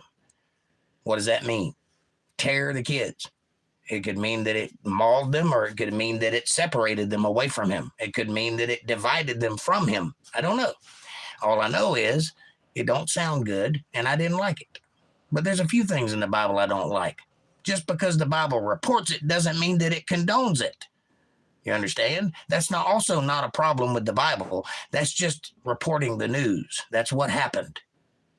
Lots of things happen that people don't like, but they happen anyway. I hope you can see that that's not the Bible that's causing that it's just they're writing down what occurred. Then what's the point of it? What's the point of it? Says Cold Creek. If it can't be clear, it cannot be credible. Incorrect. Especially if there's a problem, we have to assume we just don't get the whole picture. But then that must go for what we think. Okay? Again, just because you don't understand something does not make it incorrect. You're assuming that you know everything. You're assuming that you have all the answers. That's an assumption on your part. You're a brick wall hitting a rock because you assume you know enough to question these things. You don't. You are an infant in the Word of God. Before you can learn to walk, you got to learn to crawl. And crawling does not seem intuitive to walking, but that's the step you have to take before you get there. What does that mean? What am I saying to you? I mean that when you begin to know a little, it's distressing. It hurts your brain because you recognize the world as one thing and you begin to see it as another thing, and it bothers the shit out of you. And it can even damage your faith. But you have to work through that until you can actually see the big picture, and then it will become clearer to you the things you didn't understand before.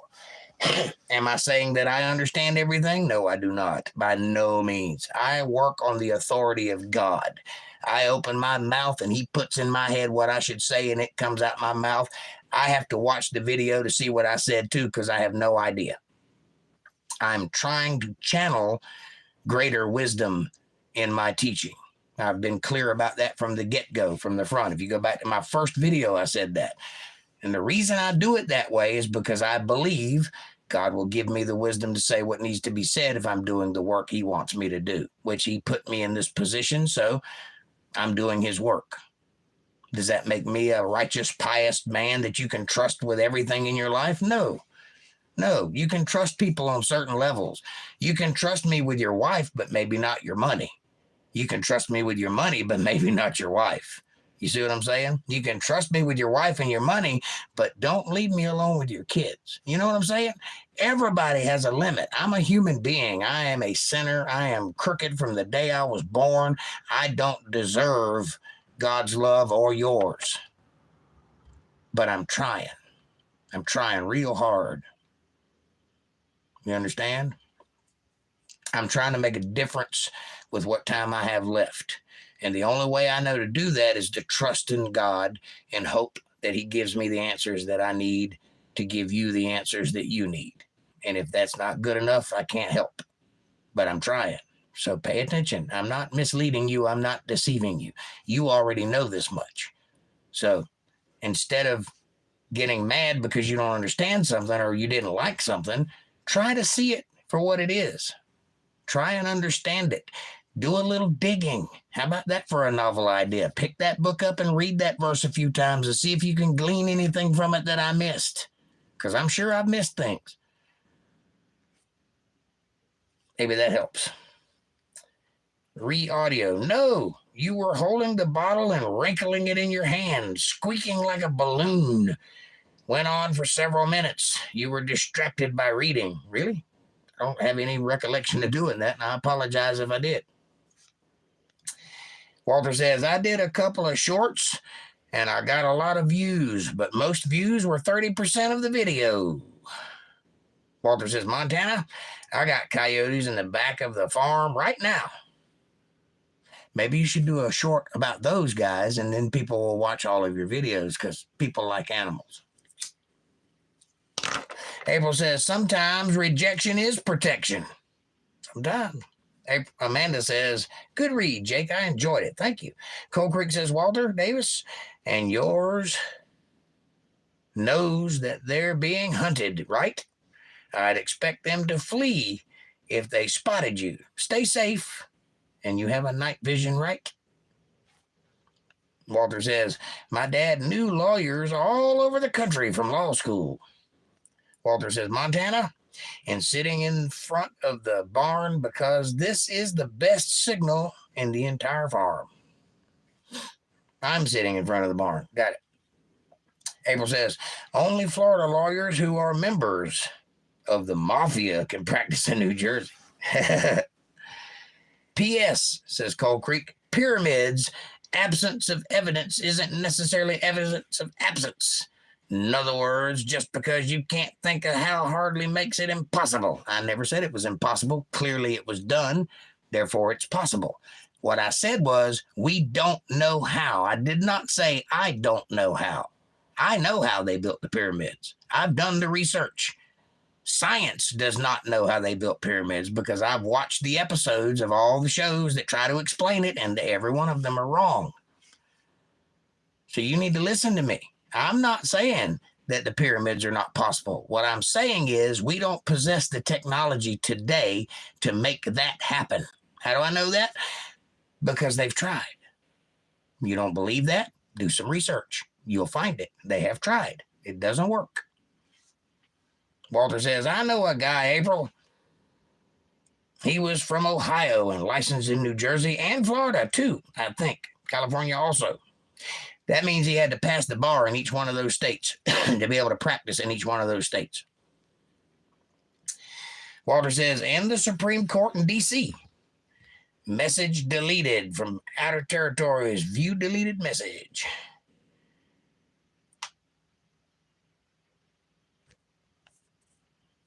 Outer Territories, was that you? You know what you said if you did. And if you did say that, yes, sure, why not? No, not at all. Yeah. Sometimes, kind of, maybe.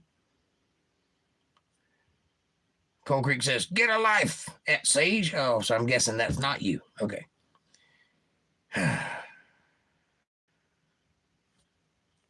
Oh, I see. You hid that message. It took me a minute. I'm sorry. All my screen says was Outer Territories, hidden message. So I clicked it and it said what it said. And then it said Sage. So I didn't see that at first. I apologize for that. Walter says, hi, Sage. Yes. April Rain says, yeah, Sage, welcome, love. There is another deleted message. I won't bother reading it because I trust Cold Creek Croft to have my back. And if he deleted it, it needs to be deleted. Good to see you. How are you, Sage, says April. Man, Sage is not supposed to be here, I'm guessing. Walter says, the 3 wise men follow the stars. Incorrect, sir.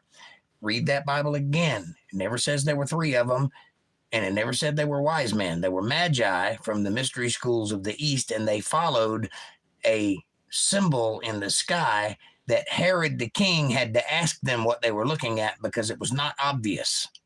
There was something in the constellations. They study the constellations in the mystery schools, so they saw it. They recognized it in a prophecy. King Herod, who is a king, did not know what they were seeing. So he had to ask, and they didn't tell him, so he never figured it out. So it was not a star hanging over Bethlehem, and it wasn't wise men, it was magi. Outer Territory says, no content channel. Absolute troll. Nobody enters chat with that question. You're right, sir, and I trust you. And you heard what I said. If you deleted him, he needs to be deleted. I ain't got no doubt about that. Need a drink.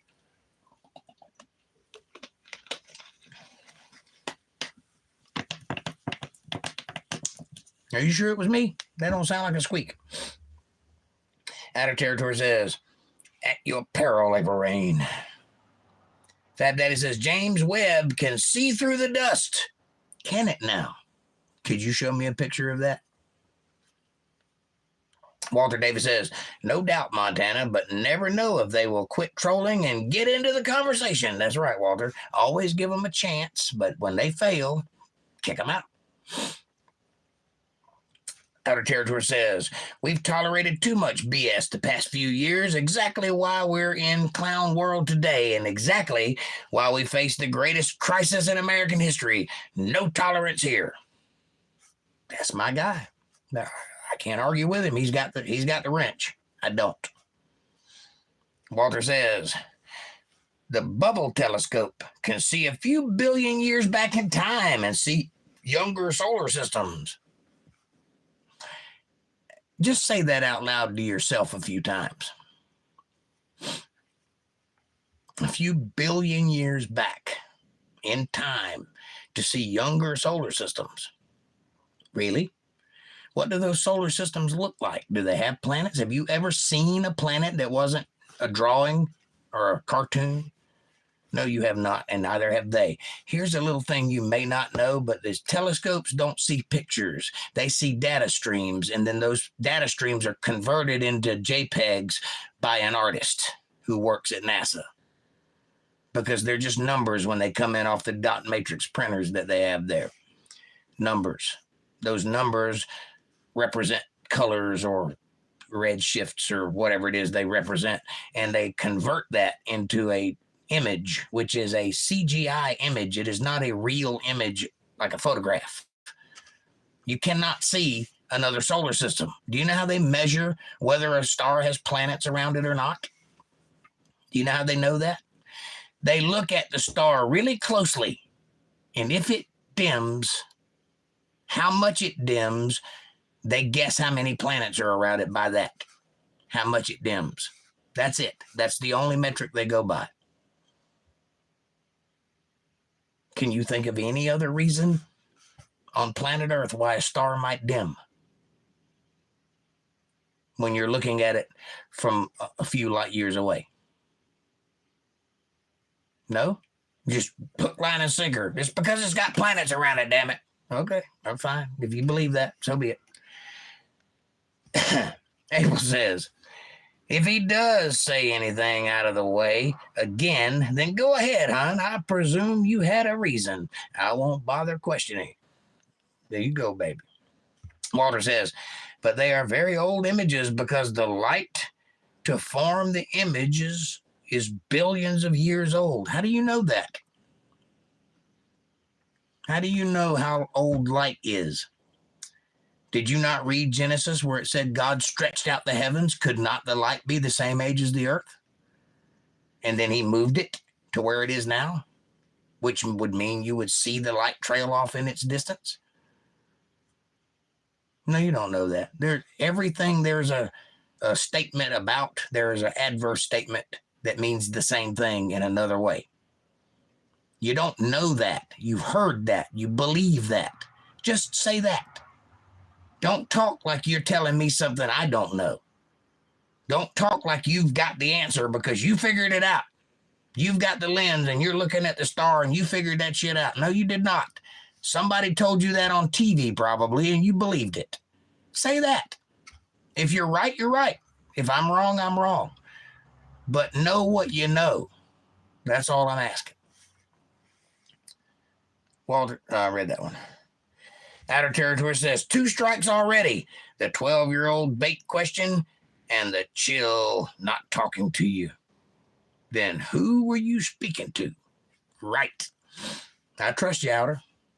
You do what you got to do, baby. I got your back. You got mine. I got yours. April says, okay, darling. You have the floor, babe. I'm too upset anyways, hon. You got this, MBTV. Much love. Walter says, billion used to be a lot till our deficit surpassed it about 1980. Now that I would believe is a billion. Yes, I would believe that.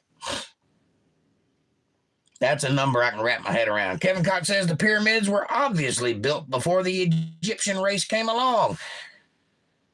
Before the current Egyptian race came along, you are correct. The Egyptians who are in Egypt currently are not the people who built the pyramids. They don't have a clue where those things came from. None of them. Not even Zahi Hawass, the director of antiquities himself, has a clue where those things came from. They moved in because the land was empty because of a flood. Before that, there were other Egyptians there. You want to know proof of that? Look at the people in Egypt and look at the people on the walls in Egypt. They're not the same people. My theory, says Kevin, it was a group of fjord giants called the Four Tops. Later, they called it the Desert Motown. Just try to disprove that. I think you're onto something. They were bebopping giants, right? April says, it's overwhelming facts. Well said, Jake. Thank you, ma'am. April says, amen, love, love. Drink in God's woes, says April. Aw. Drink in God's words. drink in God's words. That's very good. April says, Kevin, LOL funny. Smoking Otter says, I just want to say two things. One, there's no way to measure the one-way speed of light. We can only imagine it hitting a mirror and coming back two-way directional speed. True. That's one thing. What's the other thing? True. But that being said, you know the constant speed of light, the thing by which we measure all other things? Well, they've slowed it down to zero in a lab in Caltech in 1980. So we know that light changes speed through the medium in which it travels. You ever stuck a pencil in a glass of water and watched it break? That's light changing its speed right by itself, right through water. What else is in space that you don't know about? Are you saying that light doesn't hit things, doesn't bounce off things or refract or bend around gravitational vortexes? No, you don't know any of that. What you think is what you heard on the Discovery Channel, and you're basing your worldview on that sliver of knowledge, which is purposely trying to remove God out of anything to do with anything they got anything to do with. I wouldn't listen to that if I were you. Use your own mind. If you don't know it, don't repeat it.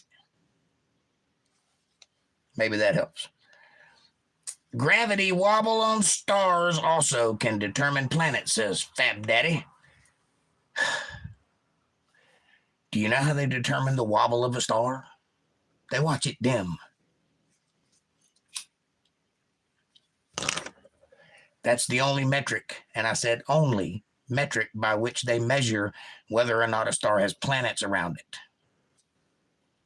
I'm not speaking out of my tail. I have done scientific evidence and scientific research and scientific theory and scientific blah, blah, blah, blah, blah, blah. Trust me on this. You don't know what's out there. You don't even know what a star is. You think the sun's a star? Well, it could be, but it might not be too. You ever looked at a star up close? I doubt you have, but if you have, did you notice it didn't look anything like the sun looks? Did you notice that every star you looked at looked a little different? You're not even entirely sure that everything you see up there is the same thing. What you know is there are points of light really far away. That's what you know.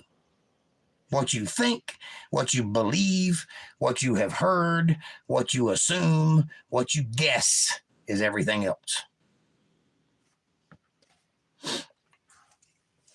Cold Creek says, boy, that OT guy. Jake, yes, the Hubble does offer full spectrum images, and NASA hasn't used dot matrix printers for a while. Prove it, sir. When's the last time you were at NASA? Because for me, it was about 5 years ago, and they absolutely use dot matrix printers.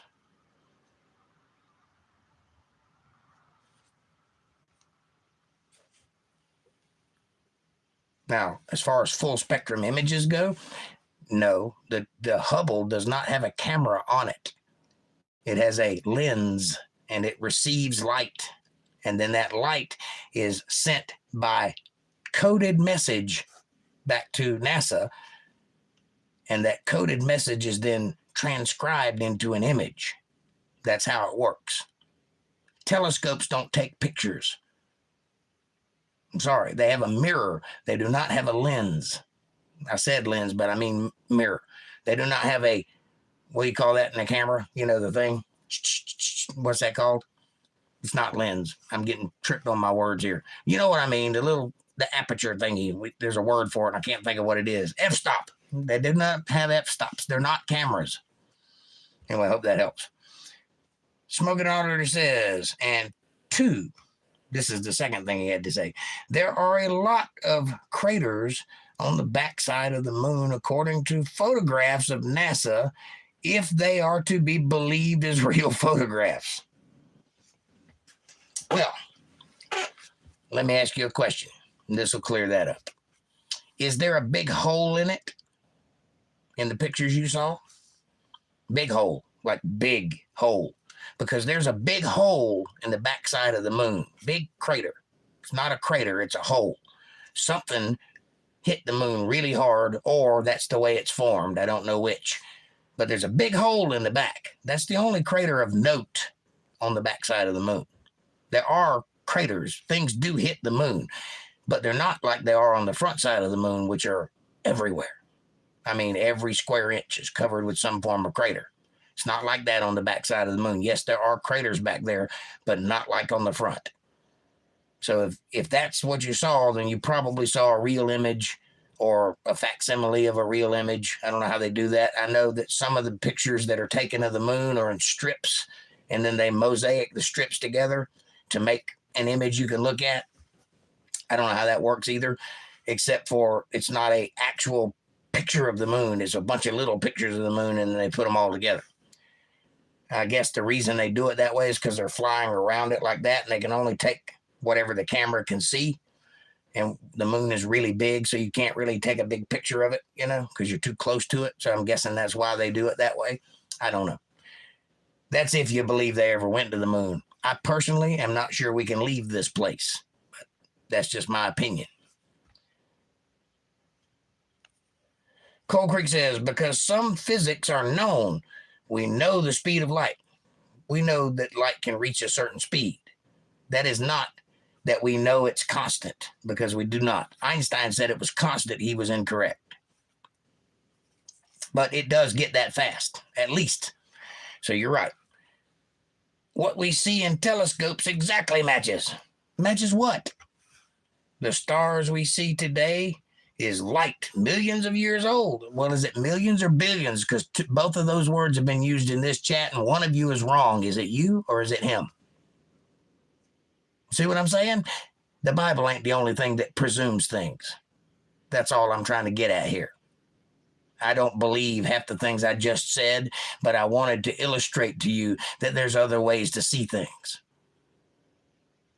So, are stars millions of years old? The light from stars millions of years old or billions? Because both of you have said two different things, and you both claim to believe the same thing. See what I'm saying? From billions of years old from in the past.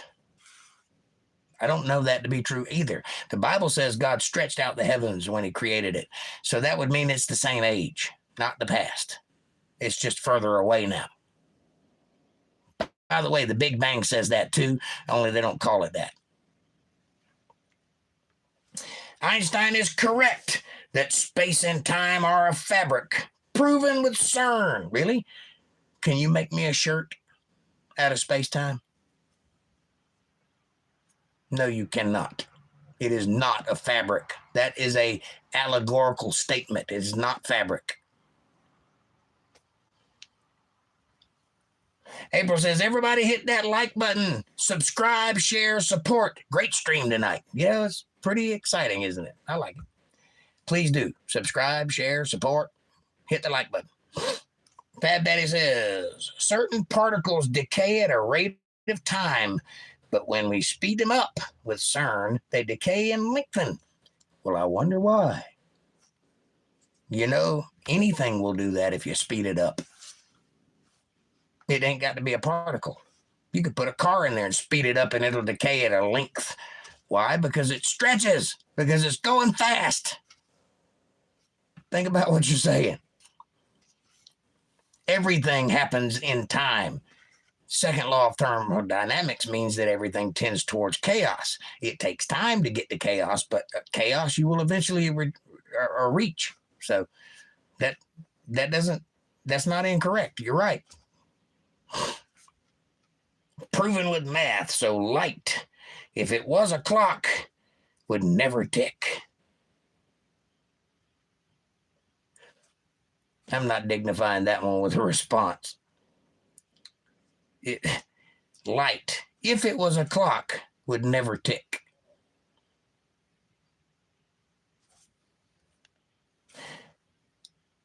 Walter Davis says, when the Hubble telescope came online, it could see so far it produced images of early solar systems. Scientists said it proved the Big Bang and that God didn't have anything to do with it. Walter, I'm sorry, you're wrong.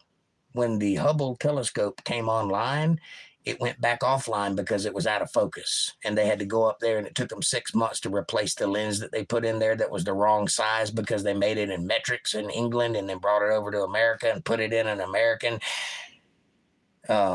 standard system, and it didn't work. So you're wrong right off the bat. Second of all, scientists have been saying God don't exist since the 1800s when they all met in Cambridge and decided together to remove God from academia because it got in the way of their morals and their sexual mores. Look it up.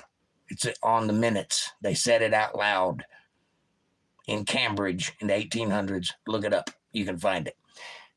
Thirdly, how can seeing something prove that God didn't have anything to do with it? You see me. Can you prove God didn't create me? No, you cannot. What was that MBTV said a minute ago? Evidence of absence is not absence of evidence, or something like that. My mustache is getting a little angry. Calm down. Scientist said it. Yeah, I read that one. Smoking Auditor says, something I learned from a few scientists years ago. The more you try to disprove God exists with science, the more you prove his existence. And the more you try to prove his existence with science, the more you prove his existence. Correct. You know why? Because God created the universe, and the more you look, the deeper you look. At first, you see a few things that excite you, and you think, well, clearly God didn't do that. It's all random. It's right here. And then you look deeper and you see more stuff. And then you look deeper and you see more stuff. And then you begin to see the big picture. And when you get down deep enough, you see his fingerprints all over everything. That's the same thing the way your brain works. When you see a little bit, it's dangerous. The more you see, the more you expand, the clearer the picture becomes. And then the more you understand, the more you can grapple with the things that God puts on this earth to confound the wise. Cold Creek Croft says, now, refraction is a function of light speed. Me thinks it's getting late for us all. Now that I agree with. The more you disprove he exists, God has a funny sense of humor. Well, of course he does. Look at a platypus. Of course God has a sense of humor.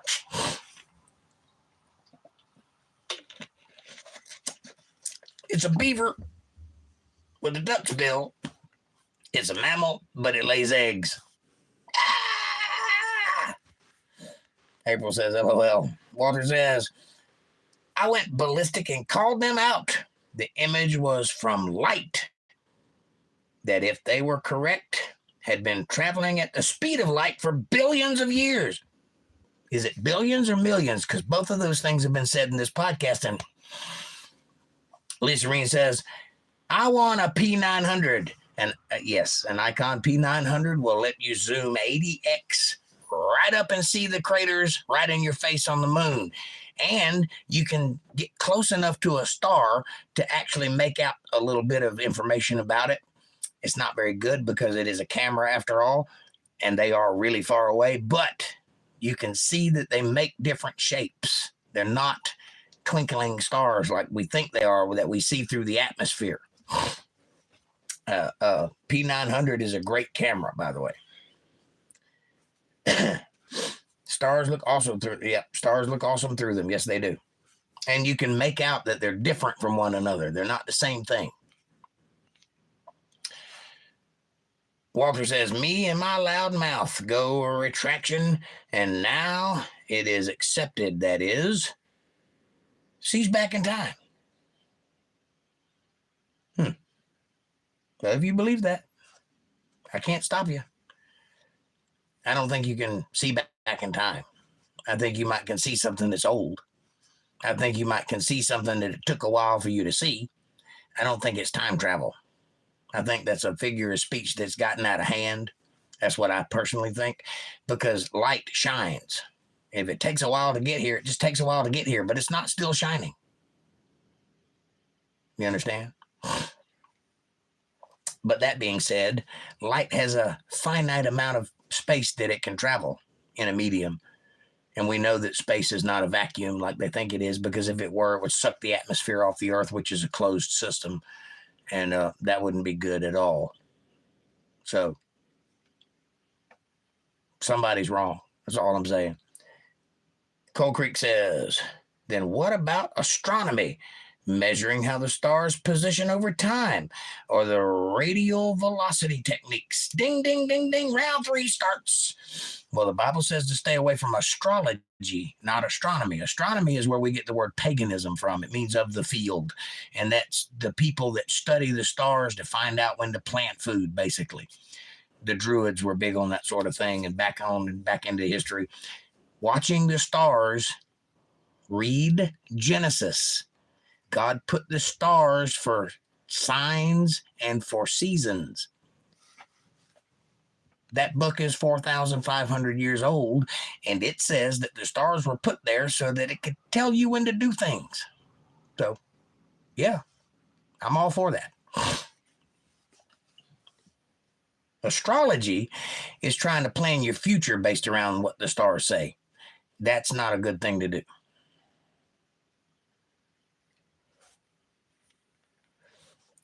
The Pope wears rubber underwear that quacks like a duck when he bends over. Oh, yeah. Disprove it, then.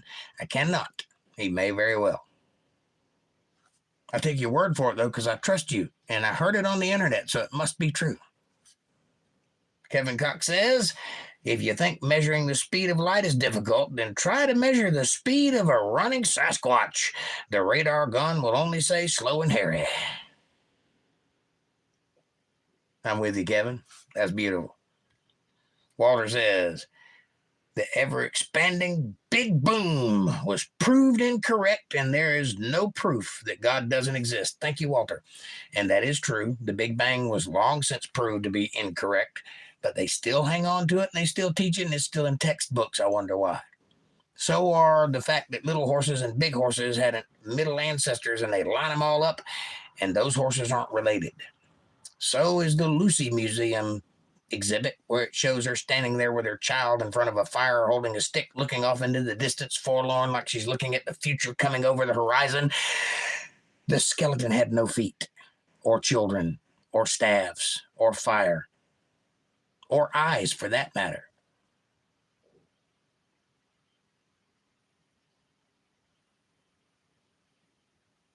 You know what I'm saying? Cold Creek says all post offices east of the Mississippi still use the Pony Express. Disprove it. East of the Mississippi? Well, I have a post office, and I can go there, like now. There's no ponies. And I'm east of the Mississippi, so disproved. It's called a shutter, says Amanda. Shutter. Yes, thank you. It's called an f-stop, but thank you. Took me a minute. My brain got confused because you guys are killing me with these awesome questions. Walter says, Hubble actually has a lens. It does have a lens. I meant f-stop. It has a mirror lens. It receives light. It's a receiver. It is not a transmitter. It picks up light, correct. LiDAR. No. LiDAR is what they put under a plane, and they can measure the thermo something or other flux lines.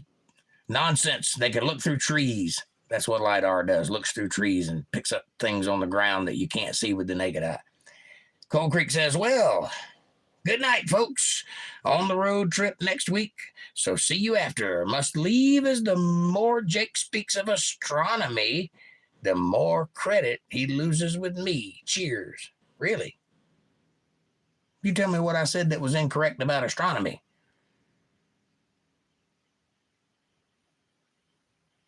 The Bible does say that God put the stars here for signs and seasons.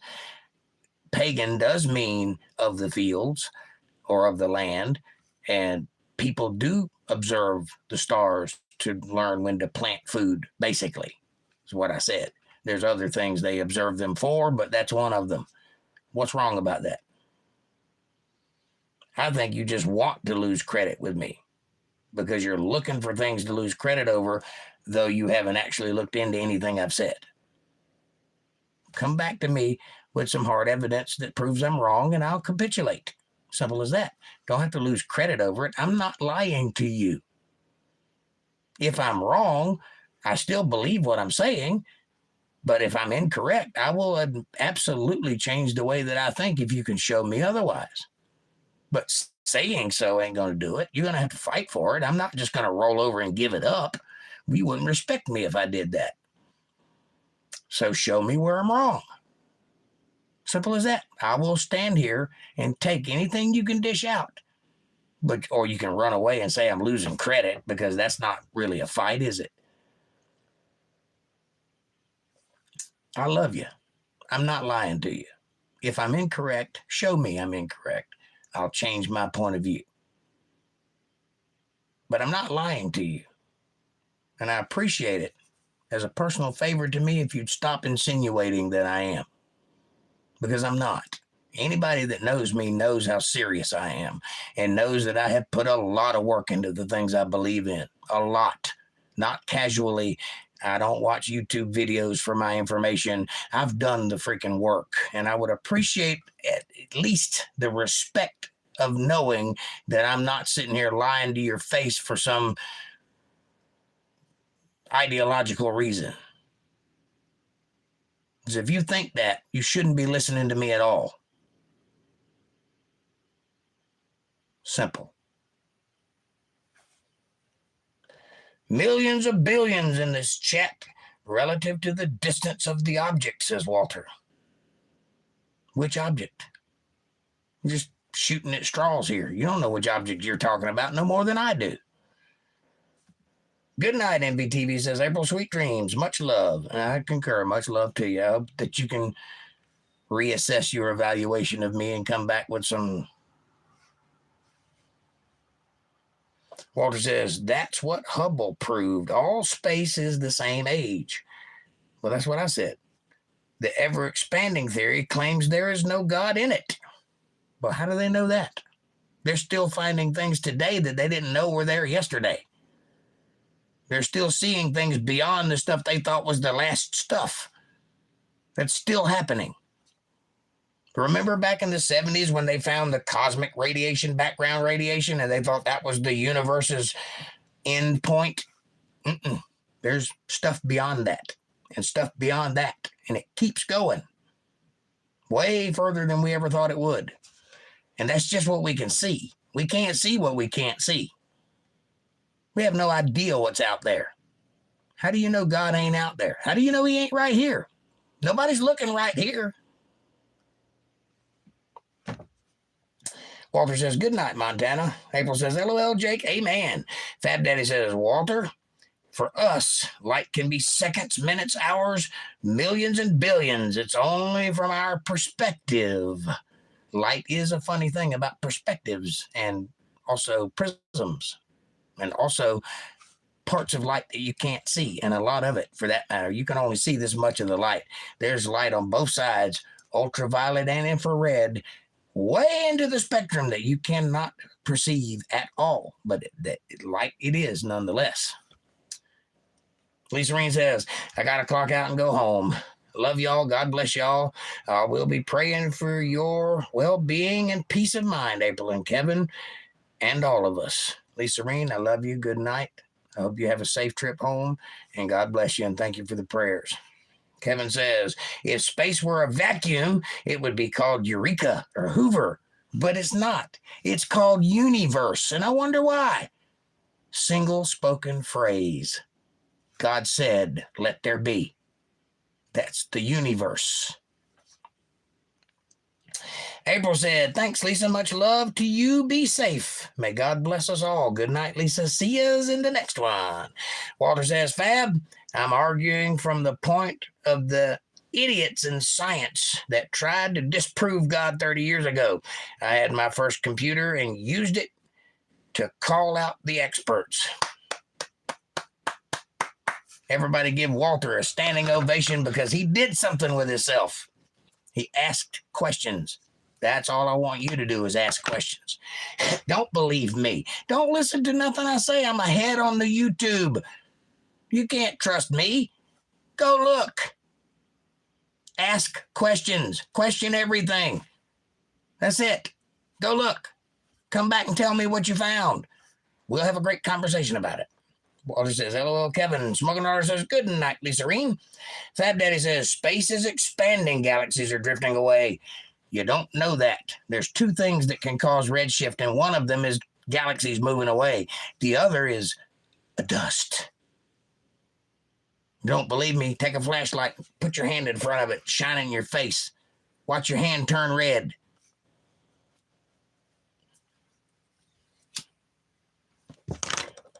Walter says, chat is a difficult place to explain a point of view on this type of subject. Suffice it to say, we agree, Jake. Walter, I know, and I'm trying desperately to keep up with everybody and read the intention behind what's being said without overstating my understanding of it, and that's hard to do. Also, Mew in Backrooms. Hi, Mew.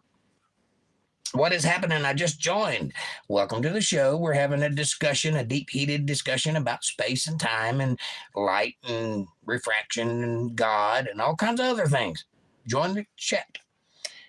April says MVTV was very much questionable in chat. I don't know. What is happening? Or why all of a sudden feels that way? No. He and I often butt heads on things. And that's fine. That's just the way we communicate. So far, we've been buddies, and there's always been a healthy disagreement between us. But he also listens, and that's important. And he's also smart, and that's important. So there's no problem here on my end. But he seems to be losing credibility in me. Or I'm losing cred with him, one or the other. Maybe because I don't know anything about astronomy, because I'm, apparently uneducated. But we'll get over that. Don't worry about that. Fab Daddy says, we only know about infrared light because some guy decided to place a look at temperature of the spectrum. Well, we know about infrared light because it shows up in a prism. That's what the different colored lights are. They're different expansions of light. And visible light is right in the center. It's like the C chord on a piano. It's the very center chord. And we can see about 12 notes of it if it were music. And the rest of the music, just like on the piano, goes way off that way and way off that way, but there's no keys to play them. So these keys here, we can play. You get my metaphor? Makes sense? Good night, Lisa Reen, says Walter Davis. April says, I pray he comes back in and knows what you're saying is facts and truth. Love MVTV. Well, we'll either agree or disagree. We're both grown men. It's fine. There's no problem there. Night, says Kevin Cox. April says, good night, Kevin. April says, hello, Mew. Welcome. Smoking Otter says, hi, Mew in Backrooms. I figured if you were Mew, you would be underneath the truck. LOL, original Pokemon game joke. April says, LOL. Uh-oh, somebody needs to get rid of that person. Quickly. April says, LOL, Smoking Auditor. Smoking Auditor says, hello, Random Bot. Goodbye, Random Bot. Thank you, April Rain. Fab Daddy says, no, a thermometer outside the visual spectrum got hotter. Okay, but whatever. April says, yes, it was. You're welcome, Smoking. By God, I think I finally made it to the bottom of the chat. And I'm tired. And it's 11:13. Thank you, guys. This has been fun. I've enjoyed it. I hope you've enjoyed it, too. Don't take seriously the arguments we're having. I don't mean anything I'm saying. I'm just playing into the madness. Think about stuff, though. That's what I'm getting at. That's what I want you to do. Think about stuff. Work at it. Think about it. Look into it. Open your eyes. You do that, I'll be happy. And if I'm wrong about something, please do show me I'm wrong, because I don't want to be wrong. I like being right. So if I'm not right, prove it. But I'm not just going to give up. I will fight you back. We'll argue. But if you're right, I will not have an argument that can stand. And I will capitulate. I have no problem admitting when I'm wrong. I thought I was wrong once, but I was mistaken. Anyway, thank you so much for being here. Thank you for enjoying the chat and keeping it so interesting and keeping all the great questions coming in. Smoking Auditor says, you did great. I don't know how you read the whole chat in just 1 hour. Very quickly and very off the top of my head. April says, I love you all so much. Nighters all love you all. Good chat. Believe in science, says Fab Daddy. I believe in science. Okay. I'm glad you believe in science. You let me know when science answers some of your prayers. Because my God answers my prayers on a daily basis. Daily. Smoking Artist says, good night, everyone. Good night. Science is a study. Thank you, Lisa Reen. You should not believe in science. You should question, falsify, test, and repeat science. That's what science is. There is no capital S in science.